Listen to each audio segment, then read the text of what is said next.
We're live, Mayor. Recording in progress. I'd like to call to order this City Council meeting of March the 21st, 2023, 2023 to order. Tonight's meeting is a hybrid meeting. Community members are welcome to join us either in person or remotely through Zoom or by telephone. Clerk, will you please call the roll? Councilmember Nixon. Here. Councilmember Black. Here. Councilmember Curtis. Here. Councilmember Falcone. Here. Councilmember Pascal. Here. Deputy Mayor Arnold. Here. Mayor Sweet. Here. Thank you. Our study session tonight is on a Parks Funding Exploratory Committee recommendation for a potential park ballot measure and also to review a draft recreation and aquatic center feasibility study. We expect to reconvene our regular meeting at approximately 7:30. City Manager. Okay, thank you, Madam Mayor, members of the council. So as you all know, I am remote today due to a positive COVID test, but we have the two deputy city managers are actually in the audience in the chamber. So in the unlikely event I freeze or get shut down, they will take over for me. So thank you all for your flexibility. So tonight, as you mentioned, we're here to hear about the incredible work of our Parks Funding Exploratory Committee and their preliminary recommendations. The whole study session is devoted to this tonight to make sure we get all your questions answered. At the very end of the meeting, we'll be looking for some direction from the council on next steps about potential exploration of options and community outreach. And with that, I'm going to go ahead and turn it over to Lynn Zwagstra, who's our Parks and Community Services Director. Welcome, Thank you. Good evening, Madam Mayor and Deputy Mayor and City Council members. Thank you for having us this evening. We will be bringing the results of the Parks Funding Exploratory Committee with 6 months of work behind it. And we have several staff members here this evening who are going to be talking to you. On screen, we have our Deputy Department Director, John Lloyd. Behind me, we have Hillary De La Cruz, who is our Management Analyst and the project lead for the ballot measure. We have Mary Gardaki, our Park Program and Planning Manager, who is the project lead for the feasibility study. We also have Jason Filan, our Parks Manager, and Sarah Rock, our Communications Specialist. And over here, we also have Sarah Schellenbarger, our Recreation Manager. So lots of folks here to help answer questions. All right, on that note, I'm going to hand it over to Hillary to get started.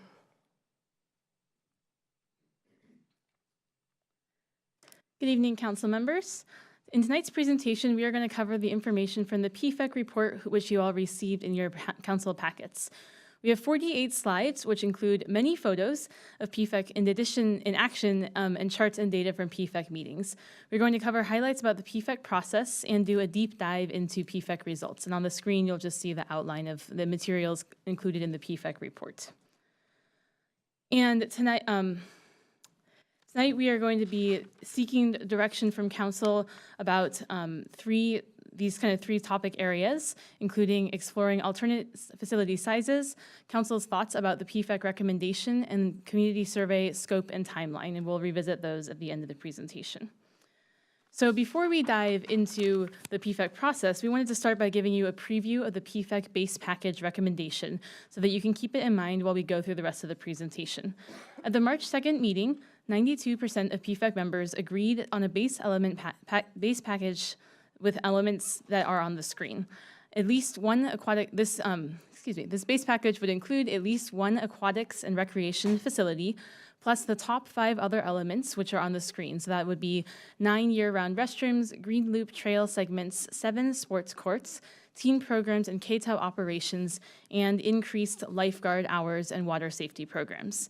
Lynn will talk more in depth about this recommendation after I share the PFEC process that led to this recommendation, but we wanted you to have this in mind while we're going through the presentation. So what brought us here today? The 2022 PROS Plan update had input from over 4,700 Kirkland community members that identified community needs, which were then turned into potential ballot measure elements considered by PFEC. I just wanted to share 2 of the highlights of the survey with the PROS Plan. When responding to what the most important needs are for improvement, the top needs were an indoor aquatic center, new parks in the northeast area of Kirkland, indoor recreation center, new parks in my neighborhood, more free and non-fee-based special events and activities, splash pads, and other water play features. And then when asked what actions would increase your participation, top actions included year-round restrooms, recreation center or indoor aquatics complex, better lighting and security, better condition, maintenance of parks and facilities, and improved communications about offerings, more parking, and more facilities or amenities. In March 2022, as you know, Council passed Resolution R5514 to create a new work program item to explore a potential park ballot measure. In August of 2022, Council established PFEC. Tonight, we are reporting about the PFEC findings, and Council has between now and July 18th to decide what action or to take action to place a ballot measure or measures on the November 23 ballot. So this group here on the screen, which includes many but not quite all of our PFEC members, represents the 45 dedicated PFEC members who volunteered their skills, expertise, experience, and leadership to this process. And staff wants to share a deep appreciation for them, some of whom are in this room. PFEC was established by Council in August 2022, and during the month of August, city staff led an active public process to recruit PFEC members using a hybrid approach. Half of the PFEC members were recruited through an open application process between August 4th and August 29th. Half of the PFEC members were recruited from organizations identified by Council, which include, but are not limited to, the Neighborhood Associations, Senior Council, Kirkland Park Board, Chamber of Commerce, Kirkland Downtown Association, Kirkland Parks and Community Foundation, Kirkland Promotores, the Lake Washington Institute for Technology, Lake Washington School District, Northwest University, Splash Forward, and Evergreen Health Hospital. 32 total specific organizations were invited to participate in PFEC, but some groups did not have the capacity to participate. Members each dedicated over 50 hours to this process during their 13 meetings and between meetings. They asked hundreds of questions, all which staff answered. So PFEC met about twice a month, starting on September 15th and ending on March 2nd, 2023.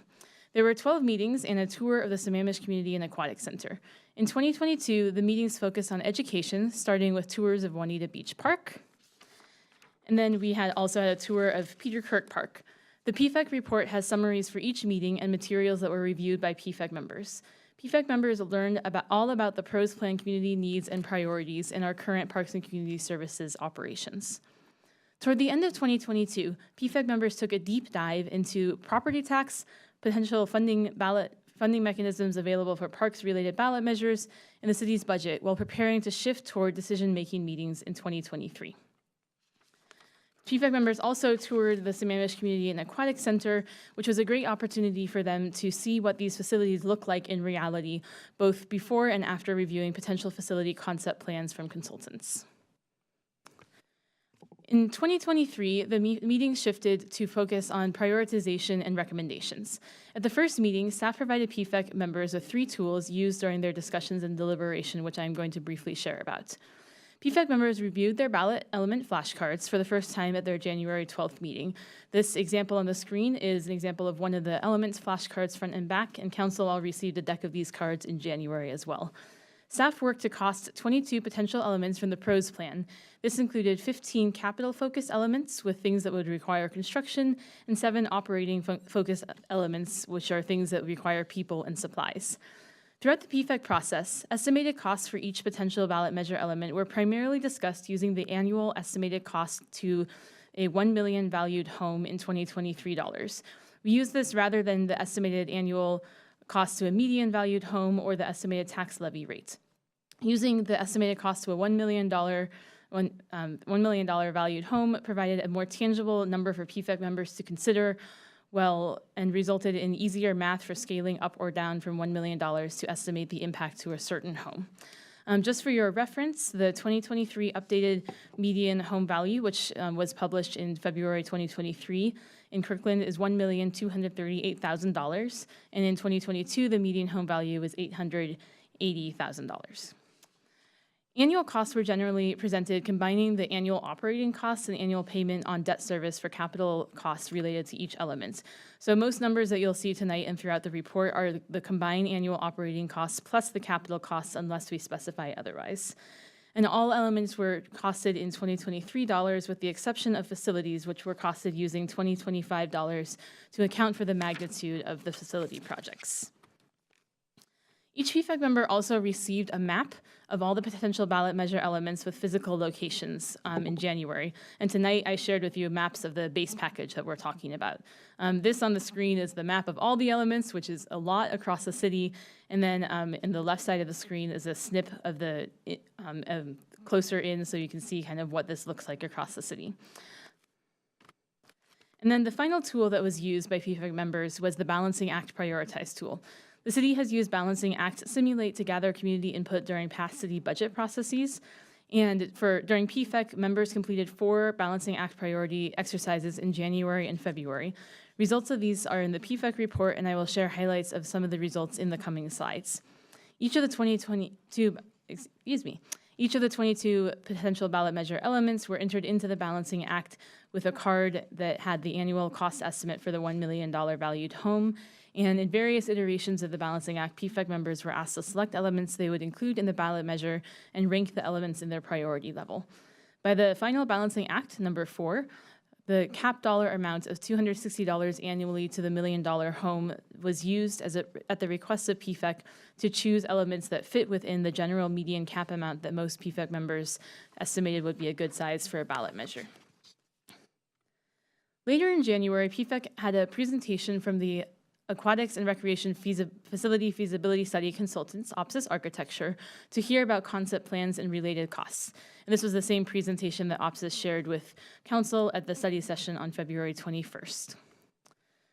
During the 4 meetings in February and March, PFEC members engaged with one another on a series of small and large group conversations. That's the wrong direction. They also did some dot voting at some meetings. And seems like the slides are a bit out of order here. I apologize. They also did some voting by hand and as well as poll everywhere voting, and had a lot of different engaging ways to gather PFEC input during the meetings. In total, 41 of the 45 PFEC members, or 92%, participated significantly in the final meetings and between meeting decision-making activities in 2023. And finally, at the scheduled meeting on March 2nd, the last scheduled meeting, 36 PFEC members and 3 votes by proxy participated in a series of votes that were outlined in the PFEC report and we will highlight tonight. At the end of the meeting, staff suggested that PFEC reconvene in early May to provide further recommendations to Council based on the forthcoming community survey data, Council conversations, and potential additional information from feasibility study consultants. We also celebrated, as it was really important to mark this major accomplishment of PFEC after 6 months together. So before we dive into the results, I guess this is part of the results, we want to share some of the key messages that PFEC members had to communicate with the public and Council. And so these are on your screen, and I'm just going to read these out because I think they're important and from the voices of some PFEC members. So PFEC members were focused on having something for everyone, wanted to share that PFEC knows that the Kirkland community love their parks and community services, and that they want to support additional services and amenities. PFEC listened to the PROS plan community input along with existing parks programming services, Kirkland's geographical access to existing park amenities, and income ranges to form our choices. PFEC brought together a diverse group of residents and community organizations that took our community's input and interests to heart in our work. PFEC received ample information on how Kirkland parks operate and on existing programs. All of our questions received responses that were shared with the entire PFEC group. And cost of a potential ballot measures was another key element. And overall, PFEC members cared about passage and finding something that community members would want. And so as we're moving into talking about the PFEC results, there were 3 key questions that guided what PFEC's collaborative work toward a recommendation. And these were revisited time after time and included, what should the community buy? How should we fund it? And do you think it will pass? PFEC discussions demonstrated the interconnectedness of these questions and the difficulty of answering one question without simultaneously making another decision. So there were kind of additionally 3 topic focus areas for PFEC that we'll be discussing much tonight. This includes facilities. Does PFEC recommend 1, 2, or no facilities? And if 1 facility, which location and what size? If 2 facilities, what sizes? Other elements. What other elements does PFEC recommend including in the ballot measure? And what dollar amount would people be willing to pay for the ballot measure package? And how much would PFEC recommend for facilities and how much for other elements? At the end of the March 2nd meeting, PFEC members had provided a recommendation of a base ballot measure package. However, there wasn't clear agreement on most other major questions because a key component of the options was whether it would be more likely to help a potential ballot measure pass. PFEC concluded that the community survey work with additional public input was necessary to provide further recommendations. And before we dive deeper, I just wanted to into the majority base package recommendation. I also wanted to note that there was an opportunity for PFEC members to provide minority report opinions, as are shared on page 33 of the PFEC report.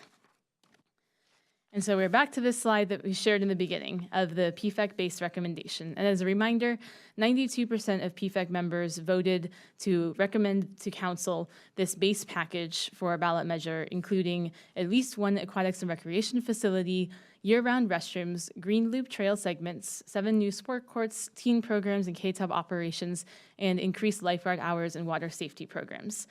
And I wanted to highlight that these, especially a facility has generally always been at the top of PFEC's mind. Then when looking at other elements, these are the top 5 elements that really ranked top of PFEC's prioritization in both their 2nd, 3rd, and 4th balancing act and the adopt priority exercise they did in February. So they had continued to remain toward the top.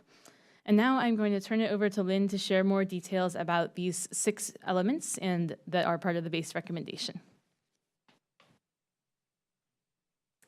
Thank you, Hillary. Okay, I'm going to apologize in advance for the voice and for stopping to drink throat coat tea, coming off that nasty virus. All right, so we're going to be first talking about an aquatics and recreation facility. As Hillary mentioned, the base recommendation included at least one aquatics and recreation facility. Potential locations are the Houghton Park and Ride and the North Kirkland Community Center Park.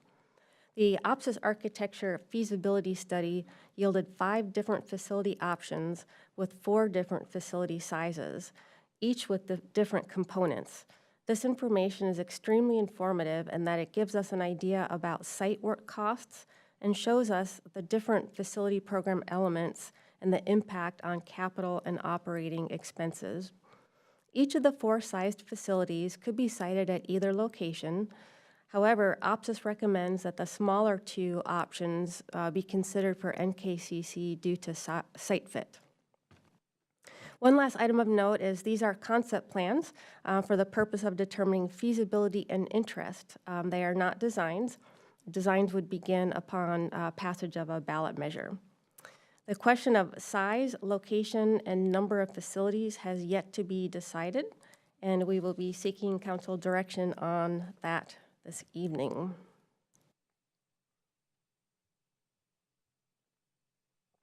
Now into the super fun stuff. Okay, we're going to talk about the different types of facilities that were of most interest. And the first one of most interest is a recreation pool. Recreation pools are ideal for swim lessons, water play, open swim, water walking, group exercise, and therapy. We would use the pool for all of these functions. Modeling from Ballard King indicates that we could offer swim lessons in 4 different seasons. The summer could serve 1,500 people, and as it turns out, the Peter Kirk Pool wait list for swim lessons was 1,500 unique individuals. In the fall, winter, and spring, swim lessons could serve about 4,800 community members. Other programs that we would offer include private lessons, birthday parties, private rentals, little swimmers, and a whole variety of water exercise classes. The other area of most interest is a lap pool. Lap pools are ideal for swim lessons, exercise and lap swim, water walking, deep water group exercise, swim team practice, swim clubs, water polo, lifeguard training, can't forget that one, and open swim. Programs and the number of community members we anticipate serving with some of the major functions like swim team, at the above and beyond was at the Peter Kirk Pool. Swim practice for clubs offered 5 days per week could serve approximately 3,800 community members. And then swim practice for master swim 5 days per week would serve approximately 5,800 community members. And on top of that, other programs like the swim lessons would also be offered. Other programs in the lap pool could include private rentals, dive-in movies, water exercise classes, open swim, and a variety of special events. In 2022, the Peter Kirk Pool offered 622 programs and served over 20,000 Kirkland community members. That is a 10-week season. This number could potentially be quadrupled to 80,000 participants to get an indication of how the pool space could serve the community.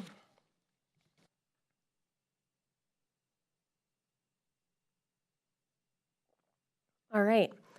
The third area of interest is health and fitness space, and those spaces could include functional training spaces like the photo on the left, or it could include cardio and strength training equipment like you see in the middle, or multi-purpose fitness and activity rooms like you see on the right.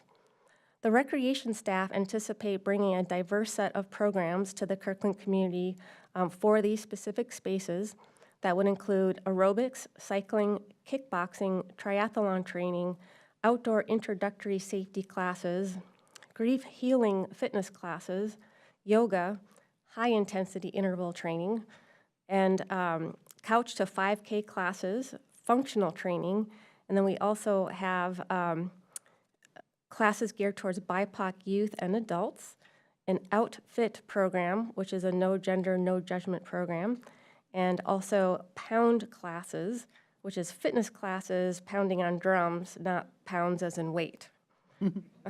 So these programs in this type of space could serve about 15,000 community members. Gymnasiums are of paramount importance, and types of programs that could be offered there will be youth sports, sports leagues and clinics, open play, basketball, volleyball, pickleball, badminton, and table tennis, special events, and fun things like an indoor playground like you see on the screen.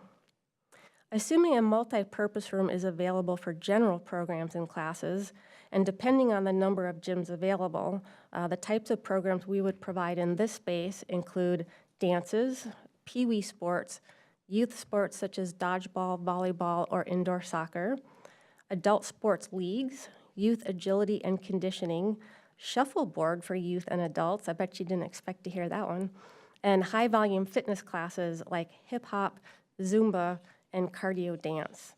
With those types of programs, we'd expect to serve 7,600 community members.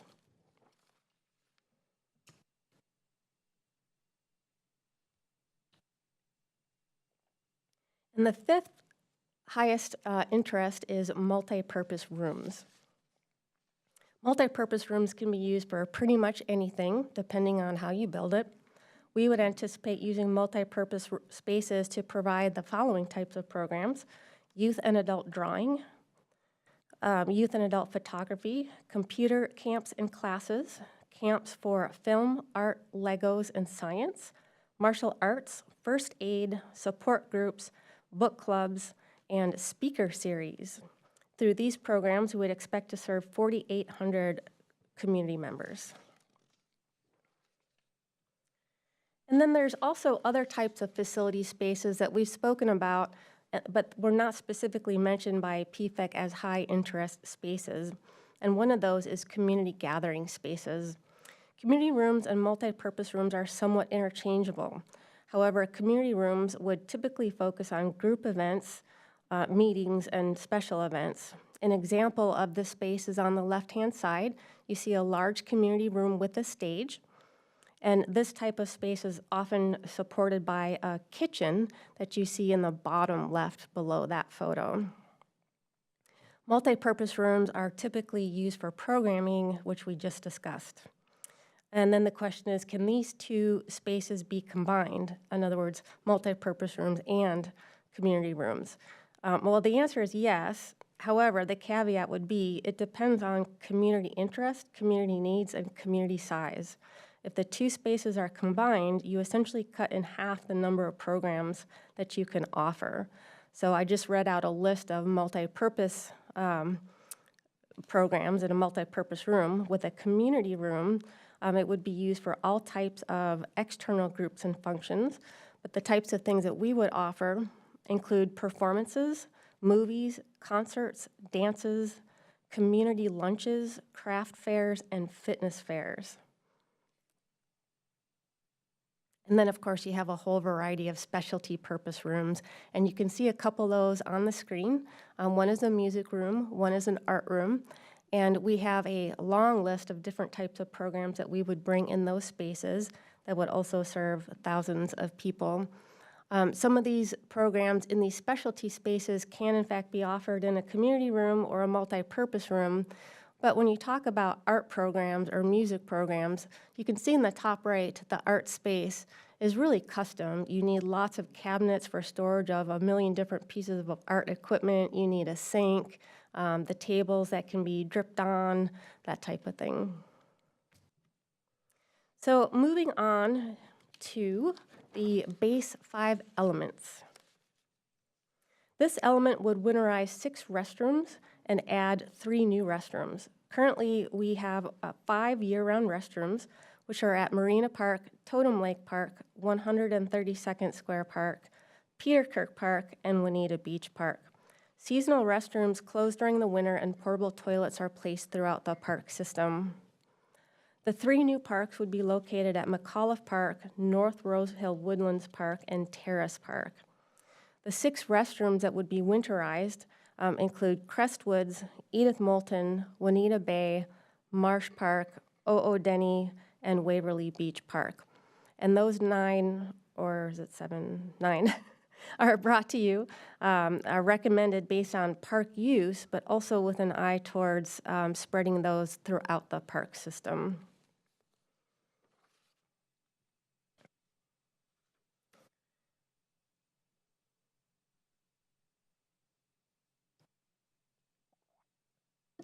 The next element is the Green Loop.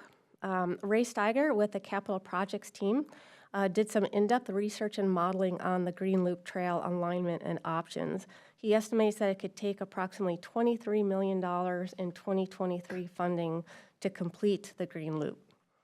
This element includes priority segments of the Green Loop trail, which could include funding for both acquisition and trail construction.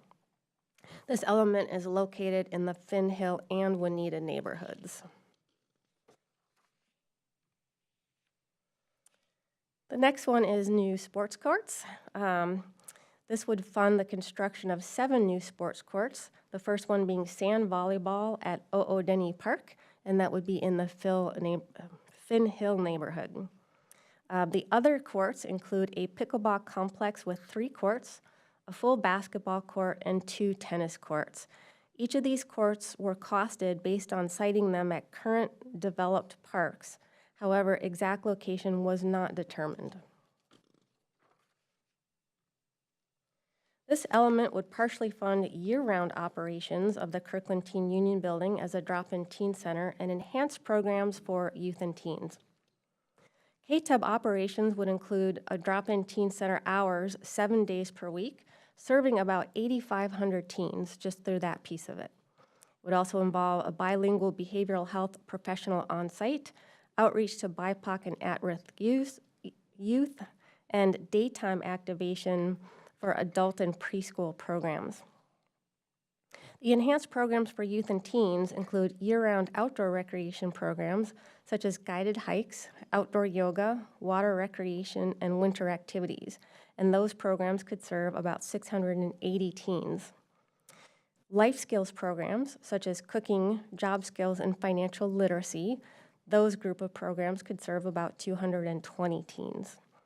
We could also offer art and music workshops, which would serve about 200 teens. We would offer active programs for physical health, and that would serve 330 teens, and then also summer camps that would serve 165 youth. There would also be a scholarship program and a free 10-week summer mobile recreation program. And finally, we have this element would fund increased lifeguard hours at 3 lifeguarded beaches and a water safety education program including loaner life jacket stations at lifeguarded beaches, life rings at all waterfront parks, and water safety education outreach activities. Currently, lifeguards are only on site from 12 to 6 p.m. daily, July 1st through Labor Day weekend. This would expand daily hours as well as add on to the operating season. And the three beaches that are currently lifeguarded are Juanita Beach Park, Waverly Beach Park, and Doris Coper Houghton Beach Parks. All right. And on that note, I'm going to pass it back to Hillary.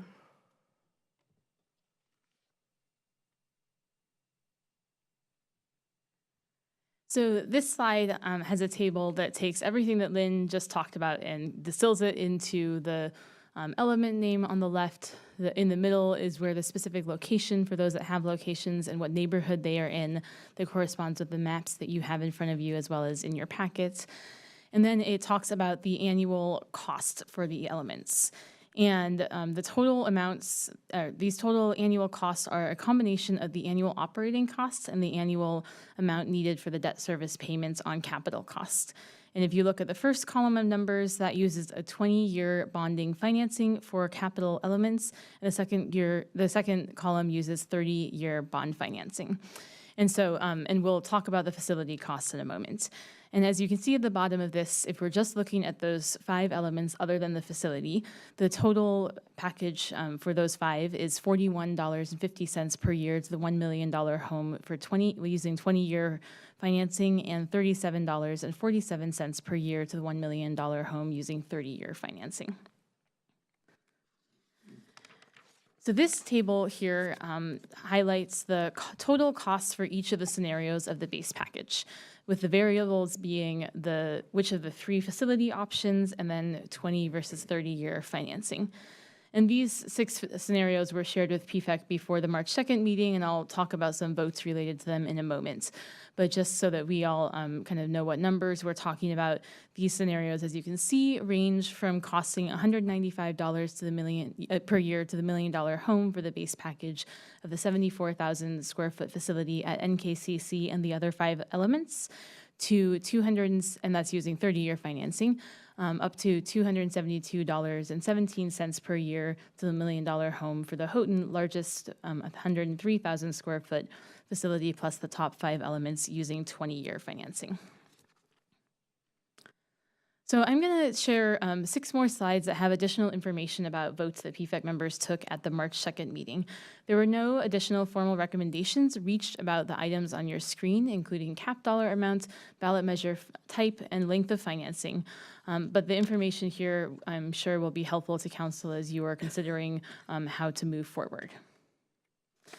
So this slide shows a table from the 4th Balancing Act, which was our final Balancing Act exercise of PFEC. And the results are showing, we had a question asking PFEC members what cap range of $20 they would want a ballot measure to use. And so the majority package and funding mechanism weren't chosen at the final meeting, and so therefore there was not consensus about a cap dollar amount, since that would be tied to the final recommendation. But this information hopefully provides some insight to council. And this is from the polling process that generally placed the median cap range between $240 to $260 per year to the $1 million homeowner. And that would be the equivalent of a tax levy rate of approximately 24 to 26 cents per $1,000 of assessed value. And then ballot measure types. So PFEC members reviewed information about potential ballot measure funding mechanisms starting in December. However, no formal recommendation was made about ballot measure funding mechanism. Again, PFEC members were really focused on passage and decided that they needed some more information to help there be a majority recommendation. At the February 13th meeting, PFEC meeting, staff asked PFEC members what they value most related to potential ballot measure types, so that staff could then bring back options that align with those values to the next meeting. The values options that we asked PFEC members about were stable and sufficient funding, passage success, transparency, sustainability, simplicity, and flexibility. PFEC members overwhelmingly indicated that 3 values were most important to them, and those are stable and sufficient funding, passive success, and transparency. Based on those values, at the February 23rd meeting, staff suggested removing the option of a Metropolitan Park District. Staff then presented 2 options for ballot measure types as shown on this slide. The 2 options being a 1-measure permanent levy lid lift or a 2-measure combo that would have both a permanent levy lid lift and a voted excess levy bond. And these on the slide are some of the information about the votes needed to pass or the expiration of property tax collection and the strengths and weaknesses of these measures. There was some discussion about ballot measure types at the February 23rd meeting, as well as a discussion about recent property tax increases as those updated bills had come the week before. As we all know, funding mechanisms are complicated, and with all of the decisions that PFEC members were facing, it was difficult to find enough time to have in-depth conversations about the options, especially since it's easier to talk about funding mechanisms once the contents of the ballot measure package are more clearly decided, which didn't happen until March 2nd, and still didn't happen with the exact dollar amounts. So at the March 2nd meeting, staff recommended that PFEC wait until May to recommend a specific ballot measure funding mechanism, at which time they will have more information from the community survey and council conversations. So this slide brings back that the 6 scenarios and how much those cost, because we are really using this as a tool for PFEC members to look at when they're being asked to vote about their preferred debt service term for capital financing. So the question of whether PFEC would prefer 20 or 30-year debt service terms for capital financing is related to but distinct from the ballot measure funding mechanism, since either ballot measure funding mechanism would result in the need to finance large items like a facility with bonds. Staff explained that the primary differences between 20 and 30-year financing are that 20-year financing costs more to the taxpayer annually but is paid off sooner, whereas 30-year financing costs less to the taxpayer annually, but is paid off over 10 additional years, meaning the city would end up paying more interest overall. And some of the pros and cons that PFEC members saw about 20 and 30-year financing are included in the PFEC report, including some ideas that 30-year financing could be spread across more people who would be potentially using this facility that would be around for much more than 30 years. The first, so I just explained kind of the first table on the slide you've seen before, and that was the 6 scenarios. And the second table shows the votes that PFEC took about this, and shows that they were nearly split for the length of financing. After the first vote, vote 1, PFEC members spoke to their reasoning and asked for a few more questions of staff. And as you can see in vote 1, 51% supported 20-year financing and 49% supported 30-year financing. After discussion, we took another vote, and 47% wanted 20-year financing and 53% wanted 30-year financing. As you can see, that difference is not significant. So this table has all the costs related to the potential facilities. And as I think you've heard, and as PFEC would want to share, facilities was a main topic conversation for PFEC, and whether to recommend one facility or multiple facilities for inclusion in a potential ballot measure. And this table has those costs. The total project capital cost in 2025 dollars, which is the second column here, is used to calculate what the annual debt service payments would be would be needed for either 20 or 30-year financing. And then that annual debt service amount was added to the net annual operating costs, which is the third column here, for a facility option. And then this translates into what the impact would be to the $1 million home and corresponding levy rates in cents per thousand for either 20-year financing or 30-year financing. For example, to raise enough revenue to build the Houghton Park and Ride 86,000 square foot option and operate it with programs and maintenance, the city would need to levy an approximate 19.07 cents per thousand using 20-year financing or 16.17 cents per thousand using 30-year financing. PFEC members were provided with this information on January 26th, and it was frequently revisited through their discussions and the Balancing Act activities. And at the March 2nd meeting, when asking about their top choice facility, PFEC members responded, as you can see in the vote on the bottom of the screen. And we just asked, what is your top choice facility? And so 47% preferred the largest Houghton Park and Ride 103 square foot facility. 31% preferred the Houghton 86,000 square foot facility, and 22% preferred the North Kirkland Community Center 74,000 square foot facility. The smaller two options that were the 49,000 square foot at NKCC options were not included in the poll on March 2nd because in the final Balancing Act number 4, nobody had included that in their recommended package. But it is important to note, and the report goes into this in a little more detail, in that Balancing Act, there is a cap dollar amount set to $260 per year to the $1 million home. And when considering the number of facilities, again, PFEC is recommending at least one facility, but did not reach a clear consensus about whether to recommend that a ballot measure include more than one facility, or in the case of a single facility, where the facility should be located. And again, PFEC members really cared about passage and wanted to listen to additional community survey inputs. It generally seemed that although PFEC members would love to see two facilities in principle, most viewed such an alternative as prohibitively expensive given the facility options that were presented. So the first table on this slide shows the results of 3 input points about 1 or 2 facilities. During the 2 balancing acts, which were on February 8th and February 22nd, PFEC members were able to select more than one facility if they desired to include in what they would recommend as a ballot measure package through their individual balancing act opportunities. And then during the February 13th poll, which is the middle vote there, PFEC members were specifically asked if they would want 1, 2, or no facilities.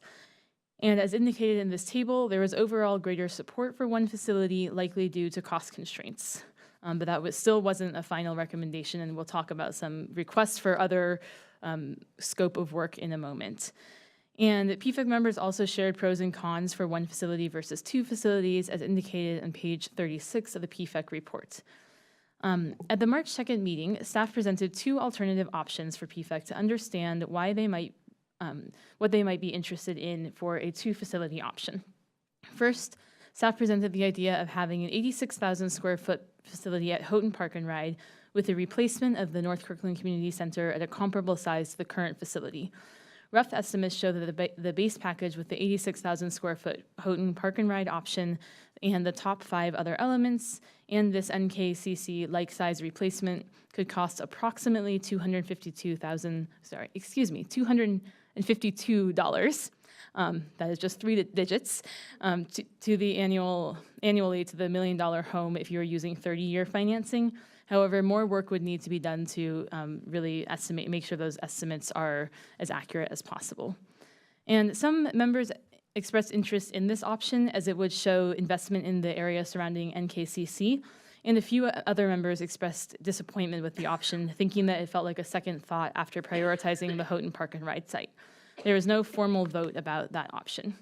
And then the second alternative, which is the second table you'll see on this slide, was a suggestion of putting approximately $160 million in capital toward 2 facilities, and then in addition having the other 5 elements that we talked about and the annual operating costs needed for that to manage those 2 facilities.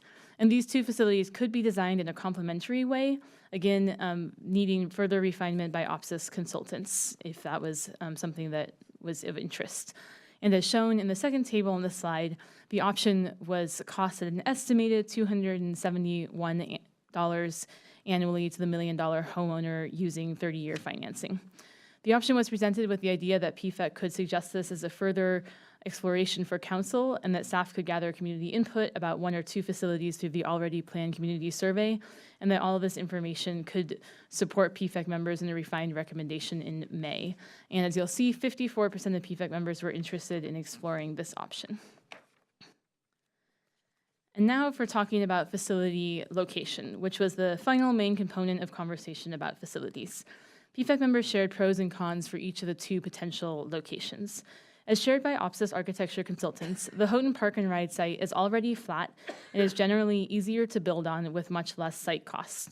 The North Kirkland Community Center site has more challenging topography and higher site costs due to the slope, nearby water, and other land conditions.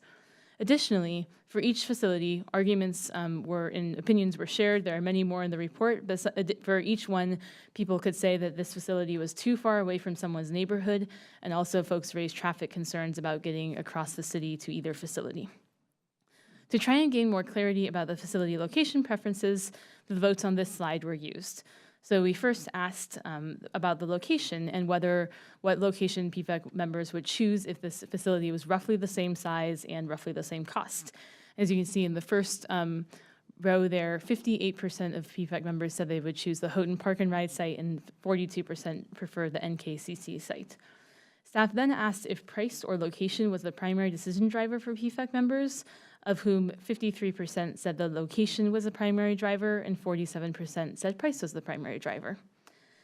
And then toward the end of the meeting, a few PFEC members reminded the group that while PFEC is evaluating a lot of options and a lot of scenarios, what a voter would see on a ballot measure is a statement that says, would you support X?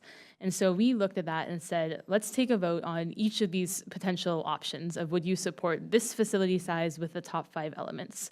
And we did this vote. We didn't include the specific financing term years in this, but had the table for reference of how much approximately it would cost to the $1 million homeowner.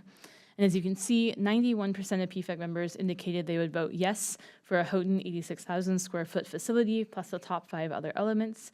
83% indicated they would vote yes for the NKCC 74,000 square foot facility plus the top 5 other elements.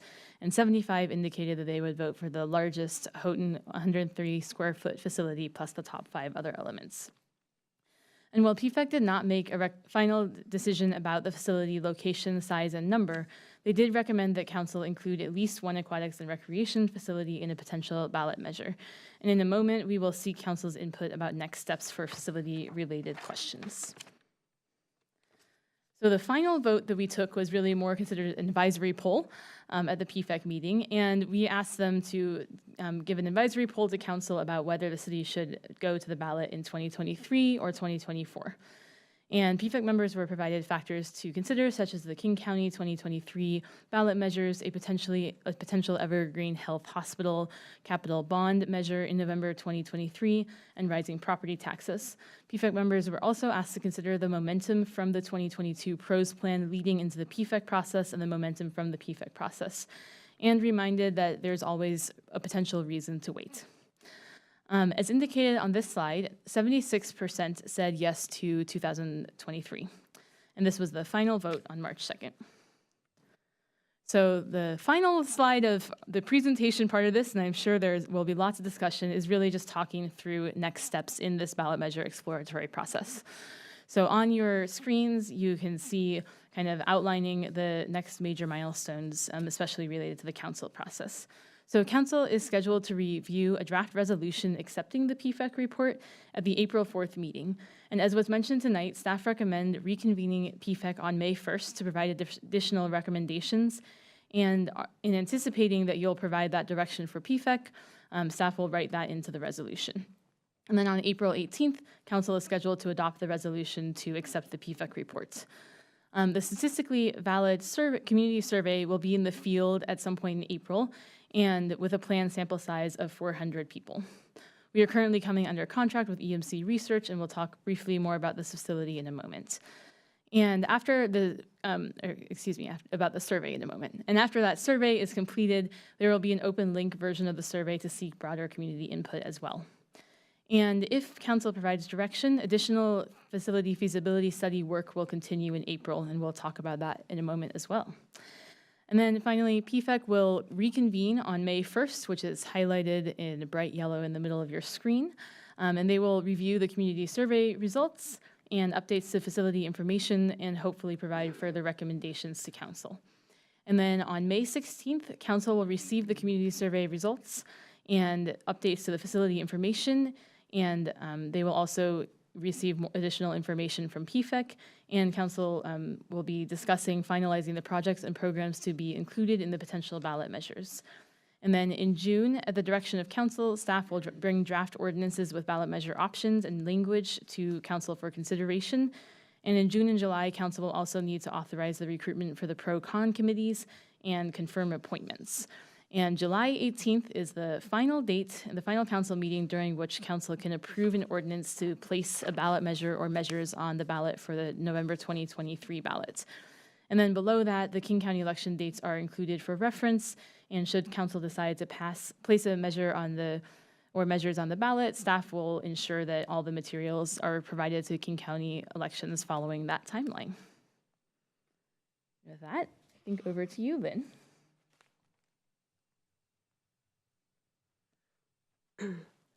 Okay, the first question is, should staff expand the scope with OPSIS architecture to do some additional cost estimating for different facility options? This would just be cost estimating. It wouldn't be renderings or floor plans or anything. And the options that we're talking to OPSIS about is to develop 2 complementary facilities with balanced elements between those 2 facilities that really focus on the highest priority spaces that have been discussed. And then the second one would be to essentially create an NKCC replacement option, roughly about 20,000 square feet, and that could be paired with either of the 2 Houghton options. And so that would be able to give you a couple different prices and sizes and options to think about. Oh yeah, I forgot to mention, yeah, removing community space was one of the things that has been mentioned as important specifically for the larger facility to focus on aquatics. So we actually, when we looked at that, we did look at upsizing aquatics and taking out that community room space. But again, the 2 facilities are complementary. And so an expansion of the scope would be an additional roughly $22,000. We want to see if council is interested in expanding that scope.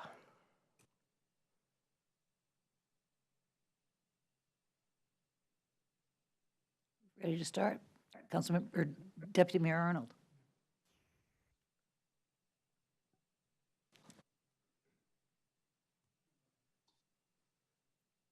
I think he's waiting for me. Oh, Councilmember Curtis. He's being I looked left super by mistake. considerate. No, no, I just want to thank staff for the presentation. This was a challenging task for PFEC, and they really embraced the work. Some of them are here in the room. I'm expecting a lot of them are logged on tonight or will watch it tomorrow. We gave them the world to choose from. There were no guardrails. We said, here is everything in the pros plan that the community wants. Here are the community needs. You prioritize. Let's go from here. So I think they did a really good job. And it was actually 7 months of time. And I don't think the 50 hours truly captures the time in between or the extra meetings that everyone had or the discussions on email and so forth. As you saw from the report, we ping-ponged back and forth. It was an awesome, this is public process. It's messy and people get in there and people stood up and spoke and then someone else also had a good idea. And I'm just really grateful for the process. But here we are. I think that I would recommend that council does at least go out to the community survey to get some feedback from the community on what our options are. And I think that the PFEC members, because they are so invested in this process, would really appreciate the support of doing the extra analysis on the two options. So, thank you. Thank you. Deputy Mayor Arnold. Thank you, Madam Mayor. And thank you, Councilmember Curtis, and thank you to the 45 PFEC members for all the work over the last 7 months to get to this point. I know we have some questions we're going to continue to ask, but to get to the point where we have a strong consensus around the 5 base elements and some options here is amazing work. I know how hard it is to make this happen from a process about 10 years ago. Through this and from the previous study session that we had, I do think we need to think about what happens with North Kirkland, even with the Houghton Park and Ride site. And that was the focus of many of my questions at our last study session. So having some more options here, especially thinking about how the facilities could be complementary and how we could deal with costs, I think will help our discussion. So I'm in favor of the additional investment for some OPSIS study. Thank you. Councilmember Falcone. Thank you, Madam Mayor. Well, first off, a huge thank you to PFEC. I know it's already been said by some of my colleagues, but you deserve many, many thank yous. So I'm going to repeat that. This is a lot of work and not easy stuff. Thank you to Councilmember Curtis for leading the group, and to staff who supported their work, to the consultants, and most of all, to each of the 45 community members who volunteered many, many hours of your time and thoughtful hard work. Thanks those who are in the room with us tonight and those who may be watching from home. I also really appreciate the reminder in both the memo and the presentation tonight that the elements in these recommendations came directly from our community, who raised these items as top priority during our work on the PROS plan last year. So we know that there's a lot of interest for this in our community. Before I answer the questions, I just have another question. Thank you so much for sharing how much the financial investment for having the consultant do the additional analysis. Do we have an idea of how much time it would take for them to conduct it as well? Yes, thank you for asking. They have said that they can deliver that costing information before May 1st for the PFEC meeting. Great, thank you. That's really good to know. That was the answer that I was hoping for before I then lended my support to that idea. I appreciate hearing from Councilmember Curtis that it's something that PFEC would likely appreciate having that additional analysis done. So I do support both the community survey and the additional community work. Yeah, there are a lot of details yet to be determined. And I'm really looking forward to hearing from our community and what they're prioritizing and what they're interested in seeing here specifically, and then having a robust discussion in a couple months. Thank you. Thank you. Councilmember Pascal. Thank you, Madam Mayor. Yeah, really appreciate all the work from the staff and PFEC members. I guess I just, in terms of questions and comments on this specific item, is it my understanding that the additional work would cover all three of these bullets here, or are we picking and choosing what they're doing? I wasn't We'll cover clear all on of that. them, yeah. Okay, that's great. So we get a variety of different options from this additional effort. Yes. Okay, that's perfect. In terms of comments here, you know, I really do think that kind of value engineering, you know, based upon additional input and kind of discussions is really helpful here. And the more options we have, just the better we can kind of hone in on what that final decision is. So definitely support this. Thanks. Thank you. Councilmember Nixon. Thank you, Madam Mayor. Well, I definitely support getting more information, and it's the right thing to do. I think we owe it to the community to have looked at every possible option. I am a little skeptical of the third one, honestly, because for years, I think every time we've looked at any of the other facilities around the region, they've always said that the community spaces are the only part that makes money. And if you, seriously, and that if you remove those, then you're just going to have to subsidize the facility more. Has that changed, or is that still the case? Well, this work is actually going to include the operational costing as well, so both revenue and expense. So we'll be able to get an assessment of that specifically. Okay, I look forward to seeing that. Yeah. Thanks. Thank you. I think that the comments that I'll make, and I am supportive of moving forward with this process, but like Mr. Nixon, I think community spaces are what we really need.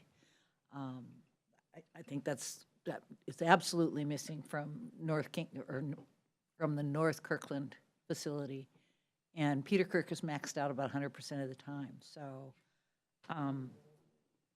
I will be keeping an eye on that in terms of the long term. And just adding my thanks to everybody else's. You guys have done an amazing body of work. Clearly, we need to figure out what the finish is going to be. So I think we need this additional information. And I think we all agree that we should move forward with it. Great, thank you.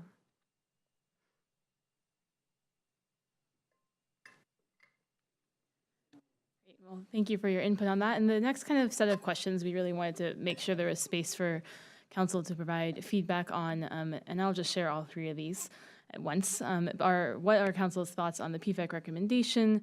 What are council's thoughts on the PFEC base package recommendation? And does council want staff to bring any other information back? Councilmember Pascal. I guess I'd just start off by saying that the recommendations seem pretty solid.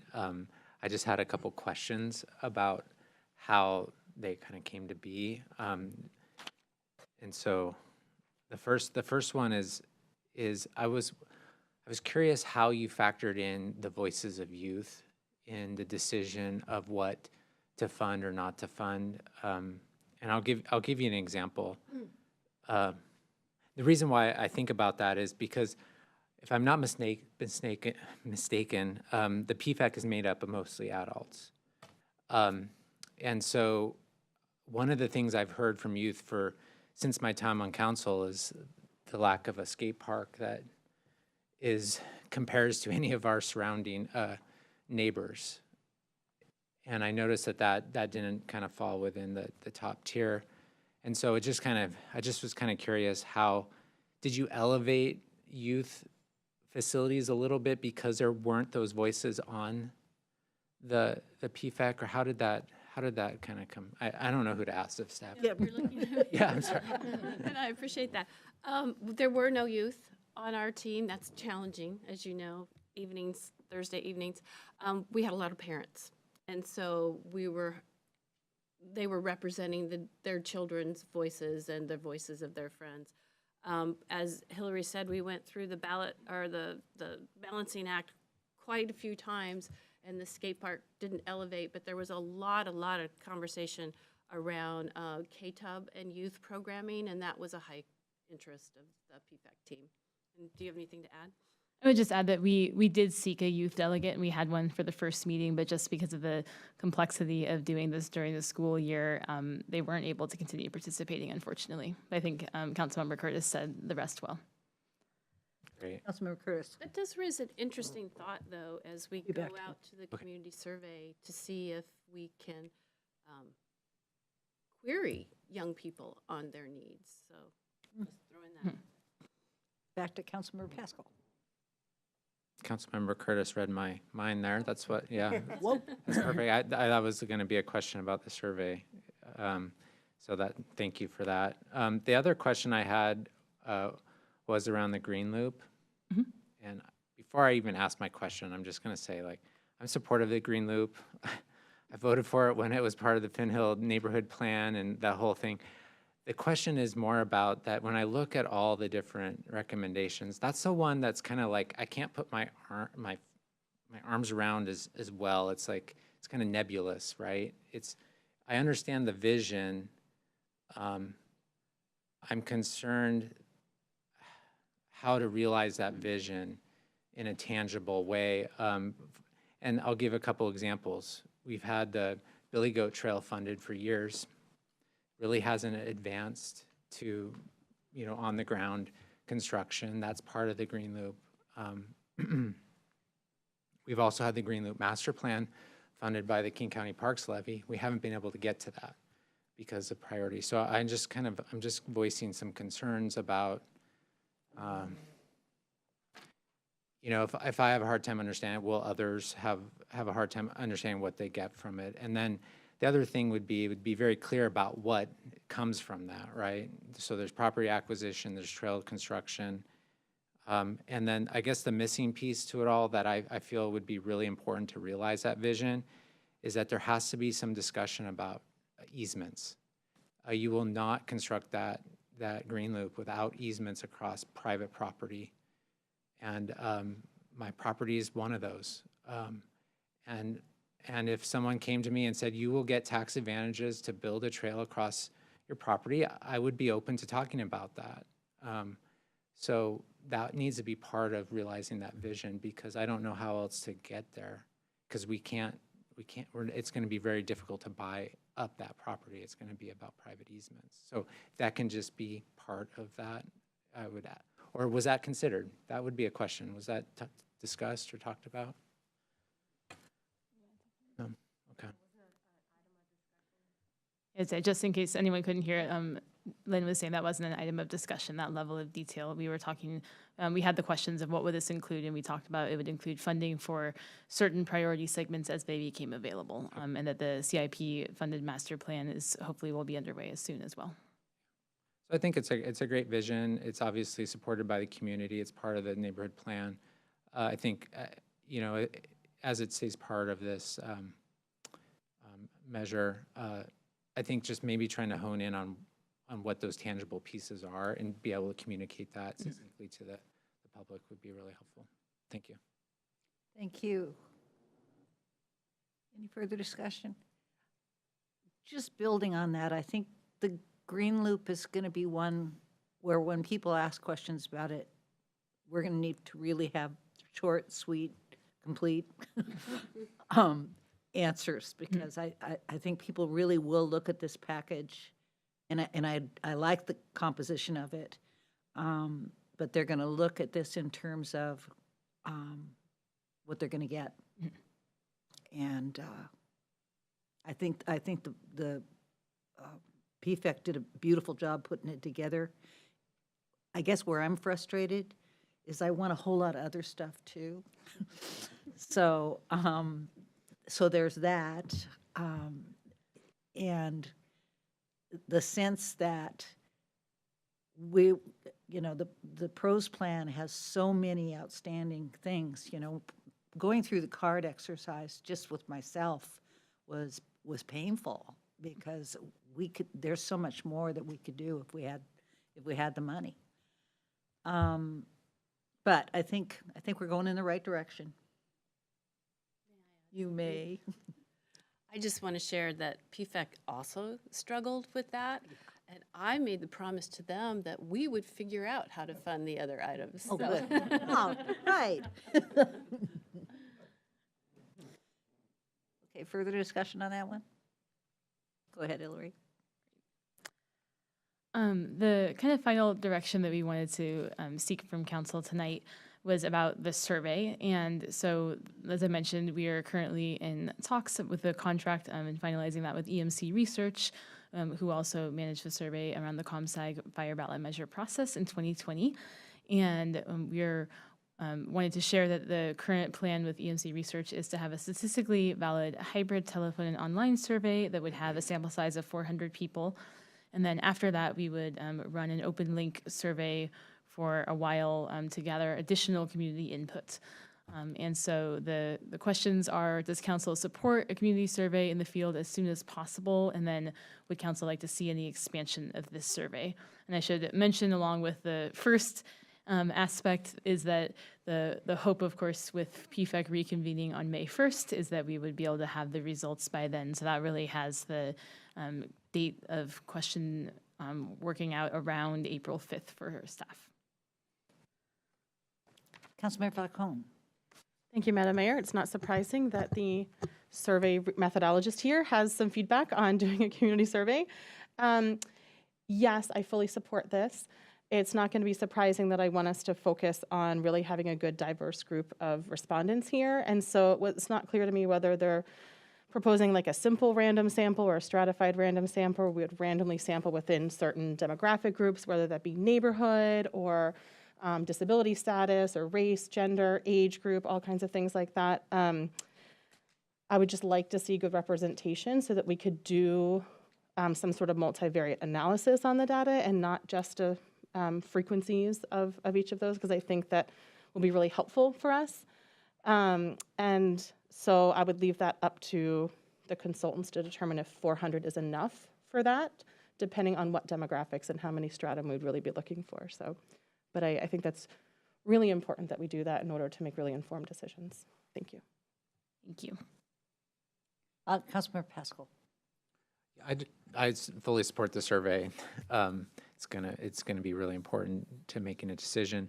The question I had was, we did a survey for the aquatic facility back in 2014, I believe, and I'm wondering, are we going to use any kind of are there going to be some questions that are similar to that, so we can kind of see how maybe attitudes or support has changed since then, or is that, or I mean, I'm not a statistician, so I don't know if that's good or bad or a good thing to do, but for me, I think it would be, seems like it would be helpful, but maybe it isn't. Do you have any thoughts on that? That's a great question, and I have not had a chance to review that recently, but I do know that the questions are still in development, so there's room for adding and changing questions, but the current scope of the survey was looking a little bit more broad at the kind of package and a little less specific of design. But that, If there are any, I think that would be I guess that would be a request to have the consultant who's ever doing the survey just to look at that last one, see if there are any that might be still worthy of asking, just so that we can have a comparison back, because we kind of know the results from that effort, and just be another data point to base a decision on. Thank you. thanks. Any further discussion? Councilmember Black. Thank you. Thank you, Madam Mayor, and thank you. Everyone's given their thanks, but I do too. Appreciate everyone's hard work. I was kind of waiting for this item because I did want to ask a little bit about, I really appreciate the comments that have already been made about the survey, including the comment earlier about trying to find a way that we can reach youth in the survey. That's not necessarily described on the slide, but it's been brought up. So I would just add my voice to that. I think that's, if there's some way to accomplish that, and it's got to be a challenge, but if there's some way to accomplish that, that'd be great. You said Hillary, you said the questions are still in development. I really like what's been said about PFEC really focusing on the passability of the measure. Let me just ask that threshold question. I assume that's part of what the PFEC really wants out of this survey, is some sense of what packages are more likely to pass and which packages are less likely to pass. Different price points, I imagine, and also based on facilities, 2 versus 1 facility at the North Kirkland Community Center, 1 facility at Houghton, that kind of thing. Are we really going to get into, is that going to be part of our priority goals in the survey? Yeah, that's a great question. I would say that, we have certain things that we can and can't ask, so we're still working through that. But I think the focus of 1 or 2 facilities, facility location, and kind of that general size of ballot measure is definitely some of the main focuses of the survey. Okay. Yeah, I don't know if it's even possible due to either just the constraints of a survey or the constraints of the questions we can ask. But I'd really like to understand if it's at all possible, the likelihood that someone who is in support of, and I guess here I'm really focused on the top line item that was the priority of the PFEC, which was the Aquatics and Recreation Center. The likelihood that somebody who favors an Aquatics and Recreation Center and therefore would be likely to vote in favor of a measure that included that would change their vote if it were not at 124th Street or at 70th Place, based on where they live. And I guess I'll just state my skepticism that someone who's a supporter of an Aquatics and Recreation Center and would vote in favor of a measure that included that would change their vote based on the fact that the center would be a little bit further across town, either at 124th and they live in South Kirkland, or at 70th Place and they live in North Kirkland. So I don't know if is that the kind of thing we're talking about? Is that even possible to get to that? I'd say talking about, figuring out the possibilities still. Okay, all right. Well, I'll just add if that's possible, I don't know if it is, but I'm glad we're talking about it. Thank you. Thanks. Thank you. I think you got what we've got. I think so. Anything else, Lynn or Kurt? Okay.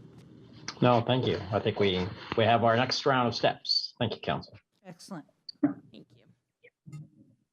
Well, thank you guys for this evening. I feel like we're just sort of on a precipice. So we will see you again with the results. And with that, we are going to break for dinner, and we'll be back for our regular meeting at 7:30. Thank you. Thank you.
Recording in progress.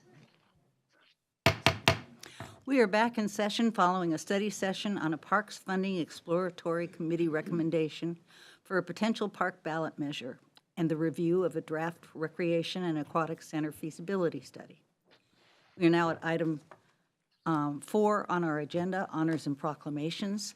Our proclamation tonight is recognizing Nowruz and support for Iranian American Community Proclamation. I would like anybody in the audience who is affected by that to come to the center here, and Councilmember Falcone is going to read the proclamation.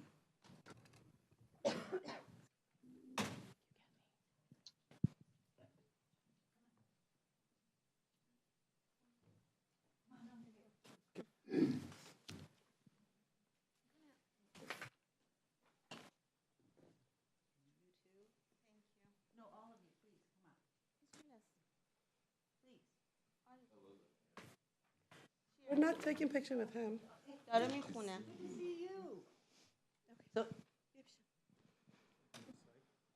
Thank you. Great. Well, thank you for being here with us tonight. I'm going to be reading a proclamation of the City of Kirkland recognizing March 20th, 2023 as Nowruz in Kirkland and proclaiming support for the Iranian American community. Whereas Nowruz, meaning New Day, is a cherished and ancient solar New Year celebration that marks the northern vernal equinox and the first day of spring, and has been celebrated for over 3,000 years by people from many different cultural and religious backgrounds, including Turkish, Persian, Kurdish, Azeri, Afghan, and many other communities. And whereas the Festival of Nowruz promotes the values of peace and solidarity and symbolizes a time of renewal and community, marking a departure from the trials of the previous year and bringing hope for the new year. And whereas the city recognizes the cultural and historical significance of Nowruz, excuse me, and expresses appreciation for the contributions of the Iranian American community and all those communities who celebrate Nowruz in Kirkland and throughout the East Side. And whereas the values of peace, solidarity, renewal, community, and hope are particularly relevant during this time of struggle for the Iranian people in their pursuit of justice and freedom, particularly for women and girls. And whereas in September 2022, a young Kurdish Iranian woman, Masha Gina Amini, died after she was arrested and detained for an alleged violation of Iran's strict dress code for women. And her death sparked widespread protests in Iran, accompanied by the rallying cry of woman, life, freedom. And whereas the city supports the Iranian American community in Kirkland as they amplify the voice of the Iranian people in Iran, chanting woman, life, freedom, translated from the Kurdish slogan of Jin, Jiyan, Azadi. And whereas the City Council has worked to demonstrate a deliberate and intentional effort to create a Kirkland where everybody belongs through the approval of resolutions R 5240 in February of 2017 and R 5434 in August 2020, and the adoption of a diversity, equity, inclusion, and belonging 5-year roadmap in July 2022 that identifies several actions to ensure that Kirkland is a safe, inclusive, and welcoming place for all people. And whereas, as it does with all cultural communities in Kirkland, the city seeks to develop an ongoing collaboration with the Iranian American community and others who celebrate Nowruz in its effort to raise awareness of and to promote a deeper understanding, acceptance, and respect for the diversity of cultures represented in Kirkland. Now, therefore, Mayor Penny Sweet, on behalf of the Kirkland City Council, does hereby proclaim March 20th, 2023 as Nowruz in Kirkland, further proclaims support for the Iranian American community during the movement for justice and freedom for women and other people, and condemns the use of violence to enforce policies that discriminate against women and other people. Thank you. Thank you so much. Thank you so much. Thank you, Mayor Sui. Thank you so much for this council. I want to extend my deepest gratitude for your unwavering support of our community and your dedicated staff, especially David, Erica, all of whom have been very supportive, James, all of you who have been very supportive throughout this process, and for officially recognizing Nowruz through this proclamation. Nowruz New Year is a time of celebration for over 300 million people across the world with different religious, ethnic, and cultural backgrounds, and it symbolizes time of renewal and hope for the future with the arrival of spring. This year, Nowruz has been bittersweet for many of us, with the Zan Zindagi Azadi, the Women Life Freedom Movement, happening in Iran and people's fight for freedom in Iran and Afghanistan. We mourn our fallen sisters and brothers who courageously sacrificed their lives for a better future and stand in solidarity with the political prisoners and people who continue to fight for their freedoms and rights. We also see parallels between what's happening in Iran and right here in our adopted home of America, and how they are connected when we see our rights, women's rights of bodily autonomy, being taken away. And yet we continue to fight for what is just. We should also recognize that it is imperative that we continue amplifying the voices of the Iranian people who are doing the same, fighting for their freedom. I hope that this proclamation serves to strengthen the partnership between this council and the Iranian Americans who continue to contribute so much to Kirkland's thriving society and economy. And I wish everybody a very happy New Year. Nowruz Piruz. Thank you. Thank you. Thank you so much. Can I say a word? Please. Okay. Before you take a picture, I would like to thank all the officials here that this city is beautiful because of all the work you do, and I appreciate all of you. And supporting the Nowruz and Zanz and Yazadi, I really appreciate that. But today, my calling is all the diversity and all the diverse community that we have in our city, that they be celebrated just like this. We want to make sure that that diversity is continuously involved with the city of Kirkland and any other city as the volunteer work, because today I feel diversity that it brings is love and beauty to elevate our city, and America is what we need. So we can ask for anything from this council, but we need to roll our sleeves up and be part of the solution. Thank you for giving us the time for this. Thank you.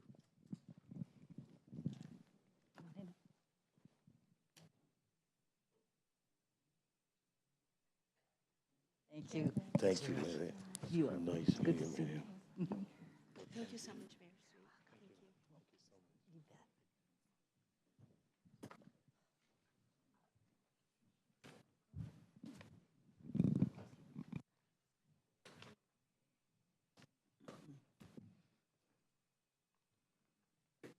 Thank you.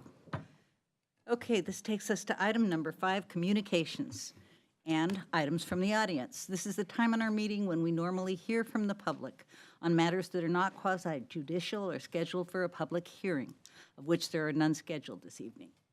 Please limit remarks to 3 minutes, and the council will receive up to 3 comments each on both sides of any issue. If you are present either in person or virtually and would like to address the council during this items from the audience period, please sign up using the online public comment instruction line or in person using the posted QR code. For those participating by phone, please dial *9 to be recognized. Community members will be called on in the order in which they signed up. Items from the audience is an important part of our business meeting, and we ask that everyone be treated with kindness and respect. We ask that you please not clap or applaud after a speaker or express your disagreement with a speaker.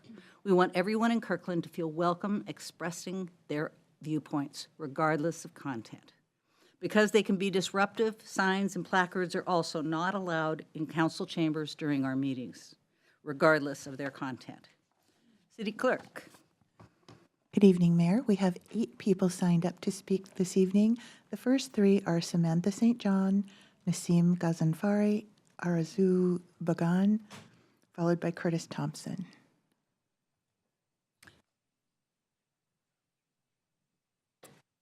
Welcome, Ms. St. John. Hello, Council. My name is Samantha St. John, and I am the outgoing CEO of the Kirkland Chamber of Commerce and Kirkland Chamber Foundation. So I am here tonight to just extend my appreciation to the city staff and to the council for my 10 years of being the Chamber CEO, and just thank you for your support, and please welcome Charisse Burgoyne into this position as she will fill the interim role as the Chamber interim CEO. And also just, it wouldn't be a council meeting with me without a reminder to please consider the small business community as you are making policies going forward, as I will not be here to talk about them anymore in this capacity. So I just wanted to thank you for 10 years, and several of you have actually been on the council the entire time that I've been CEO of the Chamber, so thank you. Thank you, Samantha. The next speaker is Naseem Ghazanfari. Welcome. Thank you for giving me this opportunity, Ms. Mayor and everybody here, council members. I'm not exactly ready to talk. I thought I'm the third person, but I'll try to be as quick as possible. I'm an Iranian-American woman, and I'm a mother. I'm a physician. I'm an immigrant, and I call America my second home while my home country is back in Iran. I wanted to start my talk with saying, in the name of the God of the rainbow, because that's what reminds us of what's happening in Iran. Those are the words of a 9-year-old who was murdered by the Islamic Republic forces. It's hard to talk about those atrocities happening in my country during a big celebration, which is Nowruz, and just after you did a beautiful proclamation recognizing our holiday. This is our most cherished holiday, which was really difficult for us to celebrate this particular year because of everything happening back at home. Our family, even here, are not safe. We are also being threatened by arms of the Islamic Republic who live among us. And I just want you to be aware of that. And I would like to have meetings forward to talk to the mayor, to the council members, and we all learn about both Iranian culture and what's happening in our community in future. But I also want to thank you enormously for the steps you did in order to recognize Nowruz for us. Thank you. Thank you. The next speaker is Arzu Bagan, followed by Curtis Thompson, then Bonnie McLeod. Welcome, Arzu. Hi, my name is Arzu Bagan. Thank you so much for City Mayor, City Councils, everyone. Recognition of that Nowruz is beautiful. It's a courage to our community. Thanks for Sahar for putting it all together.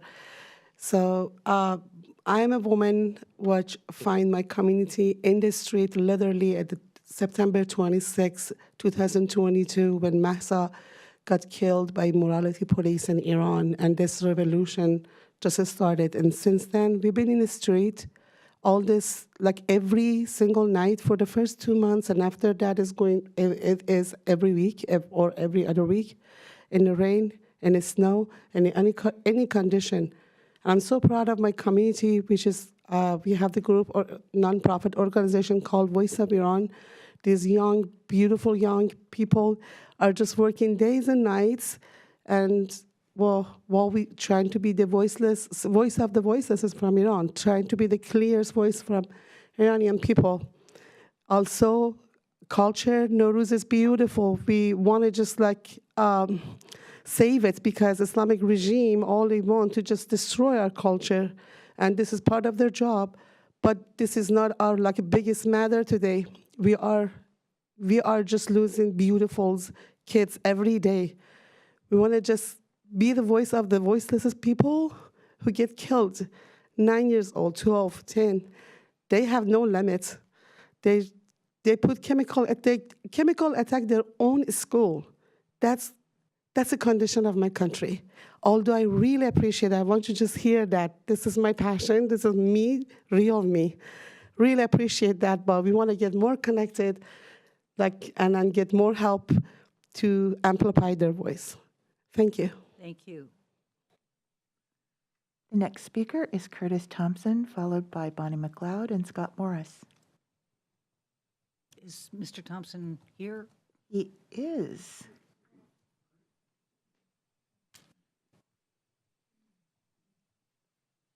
Welcome, Mr. Thompson. Thank you. And thank you all, members of the council and Madam Mayor.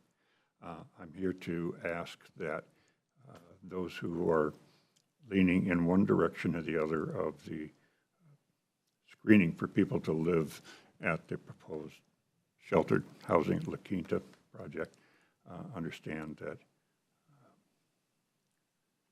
the people that we're wanting to help out there are more vulnerable than the average population.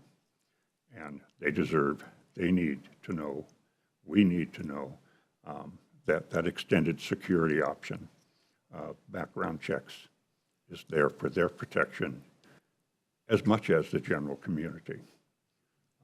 I've served several years on multiple King County boards, the Veterans Advisory Board and the Levy Oversight Board, and learned a great deal about how people can thrive and do well in a safe environment.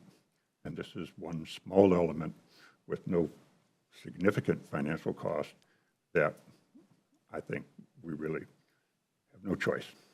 We really need to make certain that not just the general community, but especially the population living in a small, closed quarter place like this, that they can feel safe and that they can benefit from a helping hand up and maybe be among those who become self-sufficient because they've had a safe place to live and work.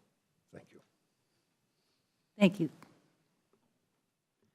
The next speaker is Bonnie McLeod, followed by Scott Morris and Ken McKenzie. Then will be Joe Kunzler. Welcome, Ms. McLeod.